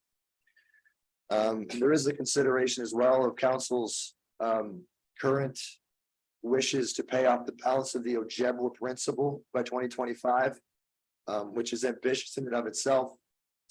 If council wishes to reallocate some of the guarantorship loan transfer to underwrite a portion of the overage, that is also an option, with the provision that in future years, the guarantorship loan transfer be more than what is currently contemplated. So there are some ways to utilize some budget flexibility to contemplate 2.3, 2.5 million, but I would agree with the mayor that over and above with respect to this project is probably not in the cards. Mr. Mayor, I'll leave it with you. Thank you for that. Through you, Mr. Mayor. Councilor Emerson. I think that if you strip that back down to just money and accounting, that initial deal was pretty good. $500,000, we get $2 million worth of stuff. There isn't one businessman sitting here or anywhere else that wouldn't take that deal. Now at this point, with inflation and whatever COVID excuses and supply chain and all that stuff I hear in my business consulting and designing barns and stuff like that, I don't think that that's acceptable. I think it needs to go back and whatever the bare minimum is to maintain the grant and strip everything out that in order of the longest depreciating assets. And anything that can be bolted down or unbolted and sold should be cut out of the project. It is a good thing if we can get that. at that same price, get that $1.5 million, because that improves our asset base and it improves our financial stability as a community and as a municipality. But when we start talking about almost doubling it, it's not a good deal in my opinion. So I think we need to strip that back further if you want to pursue the grant. And in addition, I have checked with the project I'm working on now. It's an $8 million barn, robotic barn. He did not procure, I have a hard time believing these numbers. I know container rates are lower than they've ever been. I know wholesale lumber prices are lower than pre-COVID. I know that he saved a shit ton of, saved a bunch of money on lumber, and steel was 8% less. So if we can get this back to the 500,000 mark, or maybe even 6 or 7%, because that's, I sat here in council, we've come to every meeting and we prided ourselves in staying 6 or 7% inflation in our budget, and we have never exceeded that, and we're doing oh so much better than every other municipality. And now we're going to throw that all to win for a 147% increase in a project when we have a water main that's at end of life and we have other structure problems. I think we really need to rethink what the bare minimum is to take that $1.5 million. After looking at that. I'm down. Just a quick comment, punching some numbers here. You're looking for, something that's been normalized for inflation, something that's not, we'll say, outstripping inflation based on numbers provided. The grant was applied for in 2019. 2020 through 2022 inflation rates were 1.7, 4.9, and 6.5. You calculate that into what the original grant was, you're 2.275 million. You get there if you strip out everything that's been discussed in the old chapel parking lot, you can be 2.275 million. I still think that considering everything else, we have to scale back this project. I'm sorry, like if it was necessary, then I would say, right? I don't know if we can get that cost down, because we have this $200,000 contingency. We might as well add that into the price, because I don't believe it'll be below that. I don't know any other industry that accepts contingency payments and all this other stuff. So, oh, what if I hit something? Well, any other place that they would contract in any other building, they would take a hit. But why do we have to take the hit if there's a mistake? Right? Explain that. Explain it. Well, if this guy's building this barn right now and the contractor goes over cost, the farm's not paying for that, but we're going to pay for it. What's the 200,000 contingency? If you take that out, that's reasonable. If we can get down to like 550,000 or something, and that's the budget, and it comes in under, then we're in a wonderful position. But right now we're saying, well, we don't know what the budget is, so we'll just see this. We don't know what the procurement's going to be. We could use this to our advantage to actually really save some money and direct our reserves and whatnot to other way more necessary projects. And if we're talking about doing away with cisterns and putting them off, where we're developing subdivisions on partial services and we have an infrastructure that's not quite complete for the water, that's going to enable our possibility and cripple our ability to grow as a community and have more tax revenue. And for what? And I know the comment's going to be, well, this is for everybody in the community, but I can stop on the way home at the laundromat and ask the 10 teenagers if they can get up here to use the outside services that you're doing. And I know what the answer is going to be. So I just think that this is irresponsible considering everything else that we've done since I've been sitting here. Come on. Thank you very much. I too agree. We need to turn back this project to try to stay close to what was kind of envisioned in 2019. But Councillor Emerson, you speak, and apparently on Facebook, thank God I'm not there a lot. Apparently it's been as if we've already signed a damn check. We haven't even spoken to it. I don't understand why we're all up in arms. Can we please just discuss this? I too agree. We need to trim back this project a little bit. And I think we're very capable without insults on Facebook. Okay. The question for both you, Councilor Froese and Councilor Emerson, you're talking about scaling this back, but in order to maintain the eligibility for the grant. I don't have a problem with that. That to me suggests the building envelope. All right. If you go beyond, or if you don't have the building envelope, that is what the grant was contemplated for. Grant was contemplated for an expansion. If we don't have an expansion, we don't have a grant. If you wish, yeah, I'm sorry, Thomas. Hold on. If you wish to give that grant back, fine, go ahead. What are you gonna do for the next 4 years? Who cares, huh? You want us? Out you go. What are you gonna do for the next 4 years? There's an expand. Yeah, the expand. The examples before us, in 2015, we turned back a grant. It was 5 years before we got one again. So, no, you cannot. Quiet. Councilor Froese. Thank you. Just to finish my thought, and this is a legitimate question. So the procurement process, the tendering. Does that tie us to construction? Because I honestly think we're going to be very, very pleasantly surprised because what's happening in the construction world. About a tender that's going to come in very, very favorable for us. So my question is, are we tied then to have to, like, once we tender it? Do we then have to take a tender and move forward with the project? Yes. Is just additional context. So the way a tender works is the scope of a tender is very detailed. It's the opposite of an RFP. An RFP opens it up to companies providing a proposal for service. In a tender, we have identified what we want. We're looking for a contractor to give us what we've already spec'd out. Once that tender is issued, the lowest compliant bid gets that tender. And what I can advise in discussing with the architect yesterday, I had about an hour meeting with the architect on this project in the lighthouse, and they advised that an adjacent municipality just tendered for a project for a community center that they spec'd out in 2021. It's 25% over budget. They're tied to it now. So yes, things are. Contractors are generally quote unquote hungry. But this tender closed 2 weeks ago and they're still over budget.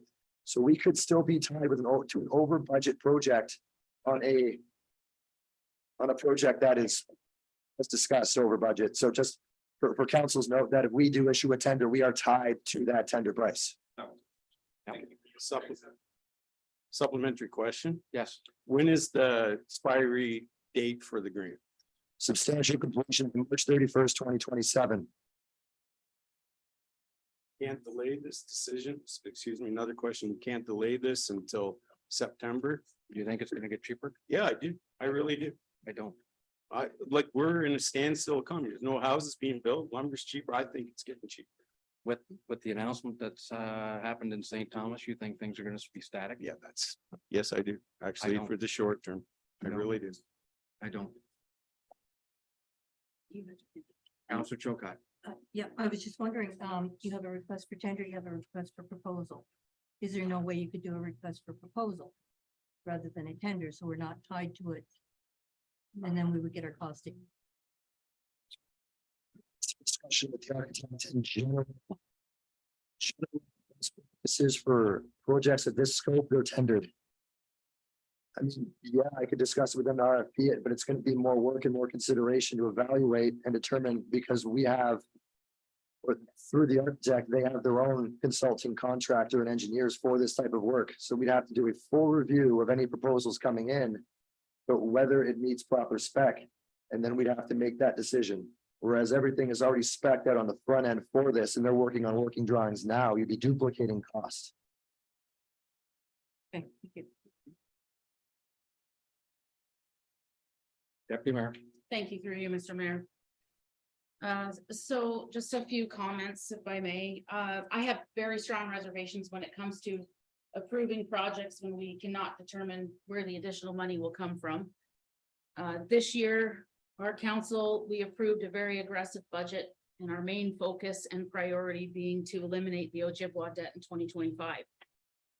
So in order to stay on track, And with that goal in mind, I feel that all non-core projects realistically should not be our priority. Deputy Mayor. Non-core project, that includes lighthouse restoration. huh? I would say any non-core projects should be grant dependent and within reach. Personally, that being said, you know, I also don't like the idea of returning $1.4 million in upper level funding, so. But I also do not like the idea of adjusting the scope of this project and still having to potentially use general tax levy dollars to fund the outstanding balance. So it's, to be quite honest, it's like the perfect storm. It, like, you know, at the time of the original application, it made sense.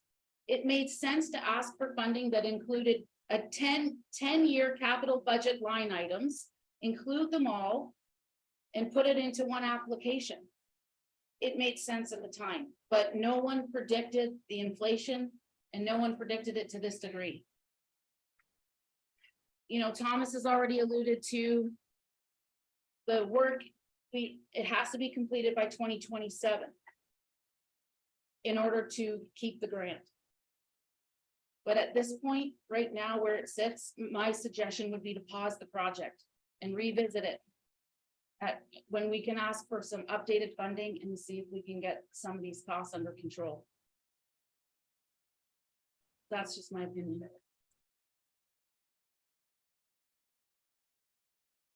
What's the wish of council? Do you wish to?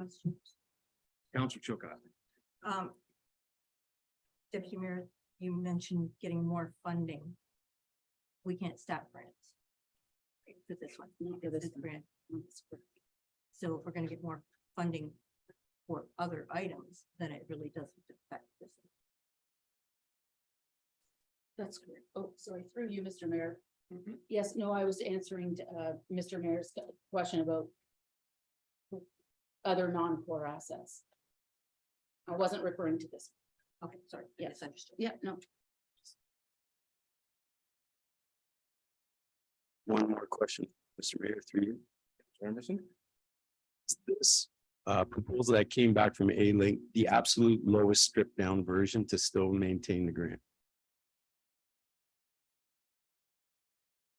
Outside of having a specific line item for the old chapel parking lot, which based on my discussion with them is about $60,000.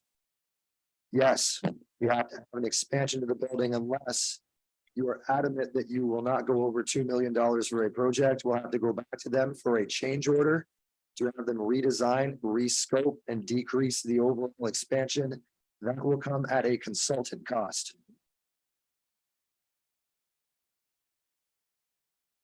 Chilcott. And if we were to do that, the consultant cost would eat up that additional money that we have to pay for the addition. Potential. The expansion. Portion of it. Yeah. So we're looking at, sorry, so we're looking at $330,000 over what we had projected before. And that includes the Chapel Street parking lot, which 60,000, so that we can bring it back down to 270,000 over. If that includes the $200,000 contingency, which I agree will most likely not come back to us. I don't know, have we ever had one come back? So we can get it down to $270,000 over what we had anticipated in the first place. I think we're getting pretty close. Keep in mind, these are estimates. Yes. We have not been to market to find out what it is. And further to Councillor Emerson said, prices coming down. We haven't been to market yet, so prices should be down. The lumber should be down. Steel for sure, I know it's down.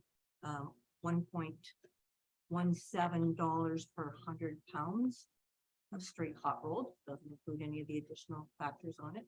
So that most of the building is going to be steel. So that should drop the rate down a fair amount as well. You do go up to tender. Just my thoughts. Okay. Deputy Mayor. Yes, thank you through you, Mr. Mayor. My only concern at even attempting a tender at this point is that it could be worse than what we're looking at here. And I'm just, that's why my suggestion was to pause. That's just a comment.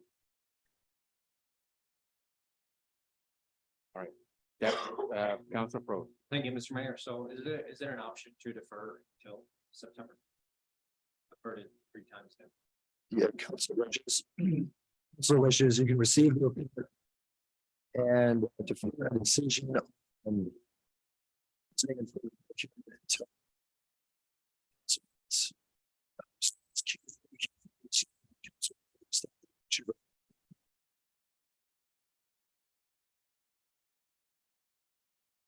Comes down to ladies and gentlemen, do you want to continue the project? Do you want to continue it on a scaled back version that still contemplates keeping the grant? Do you want to pause it? Do you think it's going to be cheaper? I don't think so. Do you want to give everything back?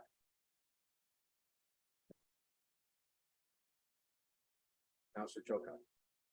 I absolutely do not want to give back the grant because I think the repercussions will be drastic to our area. I agree with Councillor Emerson. I always want to call him Tim. That the closer we can get to the original, the better. Yeah. And go from there. If that means pushing it out, I really don't want to see that because I don't believe it's going to go down. Labor costs are going to go up for sure. They always do. They never go down. And as people get busy and as the new expansion out at St. Thomas comes, construction companies are going to be busy again, and they're not gonna want to be dealing with us.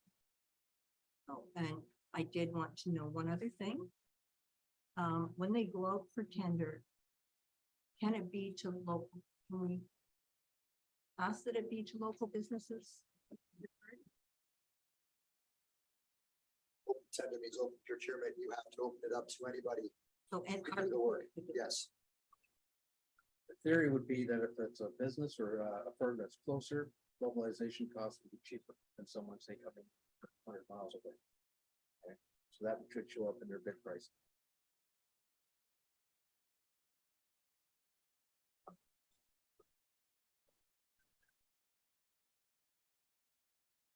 Deputy Mayor Weiser. Thank you through you, Mr. Mayor. The, the original scope of the project, I would be happy to support. I do not see that happening at this point. And yeah, I have to agree with Councillor Emerson in that our focus and priority is our core failing infrastructure and paying off that Ojibwa debt. So I'm sorry, I can't support going to procurement at this point. Or Even with the reduced scope. If we can get it back to the original application costing, I could support that because we can support it in our reserves without having to go out looking for more money.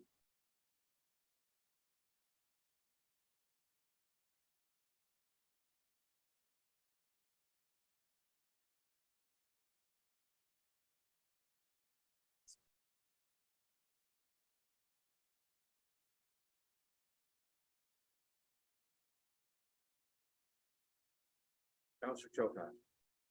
So to that end, if we were to throw back the grant and not complete the Stratfordville kitchen, would we also be calling back all other items throughout BAM that are not core? So tennis courts, whatever else that is on pavilions, everything that's non-core assets, we're not going to do until we can pay for everything else. Is it going to be all of them or just Stratfordville? It's a question. It's a good question, but no, it's right. If you're going to be talking about non-core versus core assets, what are we here for? That has to be spread out through the entire municipality. I would urge council not to give up on the grant. I would urge council to consider a scaled back project. Doesn't meet what we were thinking about in 2021 or even 2019. No, I'm sorry, it doesn't. But go out and try to buy a used car today, find out what it has cost today versus what it did in 19. Okay, to be clear, Mr. Mayor, I don't want to turn the grant back. That money is positive influence to our assets and everything. But I don't think the project scaled back enough. If we have to spend a little more on architect, that's fine. But I don't think that's scaled back enough yet. It's, we don't have, I think like if our priority is to get these things done and take care of services, because that's what government is supposed to do, supply services and to Susan's point, this extra influence isn't in the budget. The other projects that are already approved are in the budget already. We're talking about excess of the budget. We're not talking about things that are already approved, the non-core stuff that's already on the table. We're talking about this project that's not in the budget. And we need to get that project inside the budget. That's the way I'm thinking. So, and does it preclude thoughts of multiple year? I don't, that through you, Mr. Mayor, to you. That I would have to be thinking clear on, so I think that maybe we should just take a step back for a bit and find out multi-year, the implications and all that kind of stuff. But if we do, I agree, I don't, the shell that you're talking about, I'm not in disagreement with you, I'm in disagreement with the cost. And I'm not in disagreement with giving the grant back, because that money is useful. It's just the overall, where we're gonna draw the money from, and are we gonna put development at risk because we don't put the cisterns in? And are we gonna come with another blind side from another water main break? Are we gonna be able to pull water for Stratfordville out of all these questions that, considering the last water main, they're not answered. Right, so we're talking about approving this when we don't even know the financial implications of aging infrastructure and fire and safety. And actually, I take that whole personal liability thing with the water thing seriously. So like, I really don't want to go bankrupt if there's a failure of the water system. If I have to take that on personally, then I'm going to be very, very careful how much money that we're going to spend on other projects, because I can't absolve the liability on that. I mean, I've worked really hard to build a giant, or not giant, but a significant asset base, and I don't want to put that at risk because we don't have the reserves to take care of the water supply properly.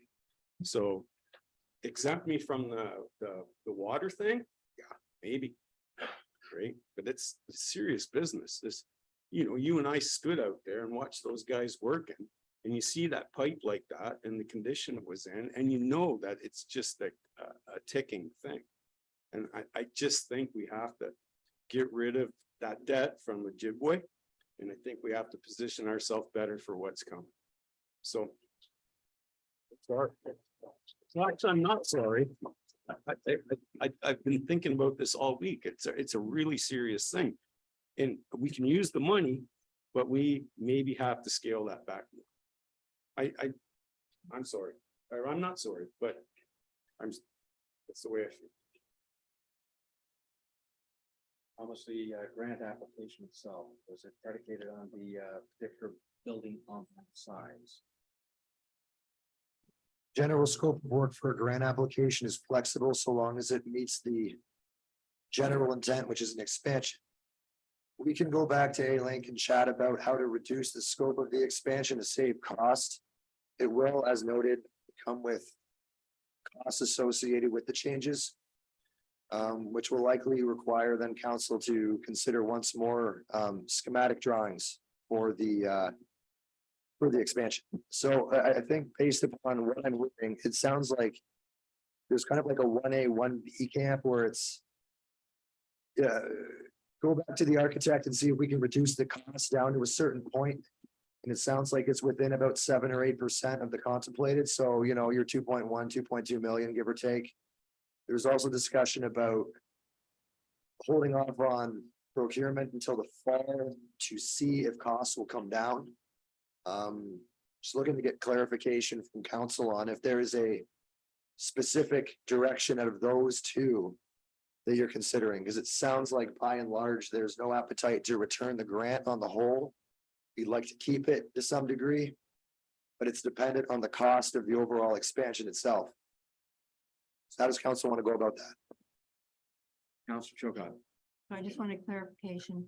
The 7% that Councillor Emerson is speaking would bring us to 2.1, 2.2 million. 2.14 at 7%. 2.14. 2.14 is 7%. 2.2 is 10%. So we're down to 2.27. If we pull out the old chapel parking lot, we're down to 2.27, which would mean that we are in pace with inflation over the last 3 years. Which includes 200,000 contingency. Which may or may be realized, may not be realized. We must assume that it will be used, right? Will it? We can't assume it isn't, right?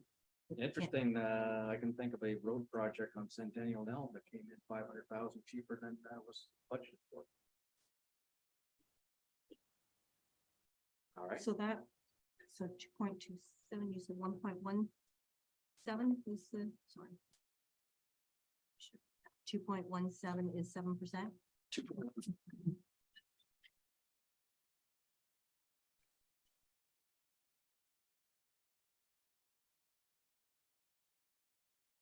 So we need to reduce it by another $130,000 in order for it to fall within that 7%. Yes. So where can that come from? I would advise council that I don't have the line detail to break out any more specific items. That would have to be referred back to the architect for further discussion. time frame do you need for that discussion? Discussion and additional costing.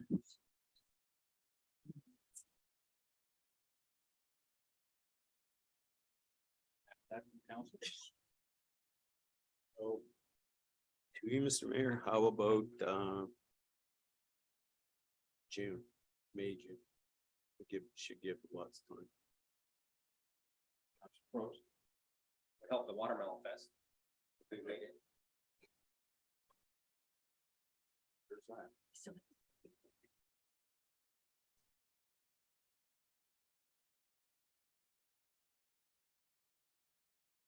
Can we make a motion to just send that back and see if we can trim a little bit more out of it?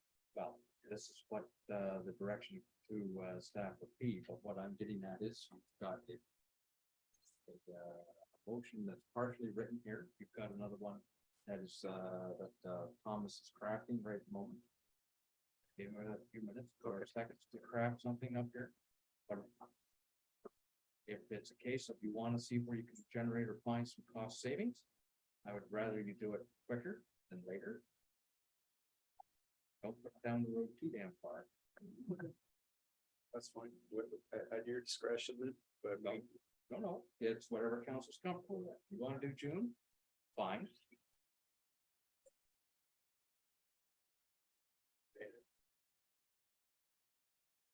Council Chilcott? So we're just talking about being able to get the information back, right? That's correct. So the sooner we can get the information back, the better we can make an informed decision, correct? Correct. We're not talking about starting digging or any of that. Just for clarification. Thank you.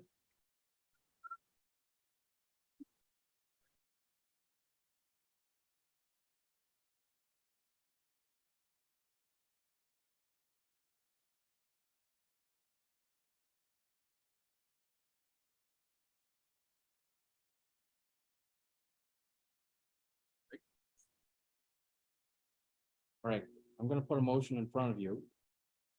It's up to whether we have a mover and second report. The report CAO 1623 regarding detailed costing and timeline updates, Stratfordville Community Center expansion be received for information. And that the detailed costing for proposed SCC expansion be referred back to staff for further discussion and presentation to council in Q2 2023. Can I have a mover and seconder for that? Councillor Chilcott will move. Councillor Emerson will second. All in favor? That's carried. Thank you. Let's move on with section 14, the bylaws. We have 3. Bylaw number 2023-011, being a bylaw to provide for regulation, restriction, and prohibiting of the keeping and running of at large of dogs in the municipality of Bayonne. Let's have a little quiet, please. It does get picked up and broadcast all over. All right, so thank you. Bylaw number 2023-020, being a bylaw to authorize the execution of an agreement between the corporation and municipality of Bayonne and Yukon Construction Limited. Bylaw number 2023-021, being a bylaw to govern the proceedings of council of the municipality of Bayonne and of its committees and the conduct of its members. So I need a mover and seconder for the following. That bylaw numbers 2023-011, 2023-020, and 2023-021 be read a first, second, and third time and finally passed. Mover and seconder, Councillor Chilcott. Deputy Mayor Weisler, all in favor? That's carried. We have no unfinished business. We are going to be moving into other business, into an in-camera session. So that council do now rise and enter into an in-camera session at 9:08 p.m. to discuss a confidential report regarding labor relations, employee negotiation, human resources. I need a mover and seconder, please. Councillor Crows. Deputy Mayor Weisler, all in favor? That is carried. We will take a few minutes break.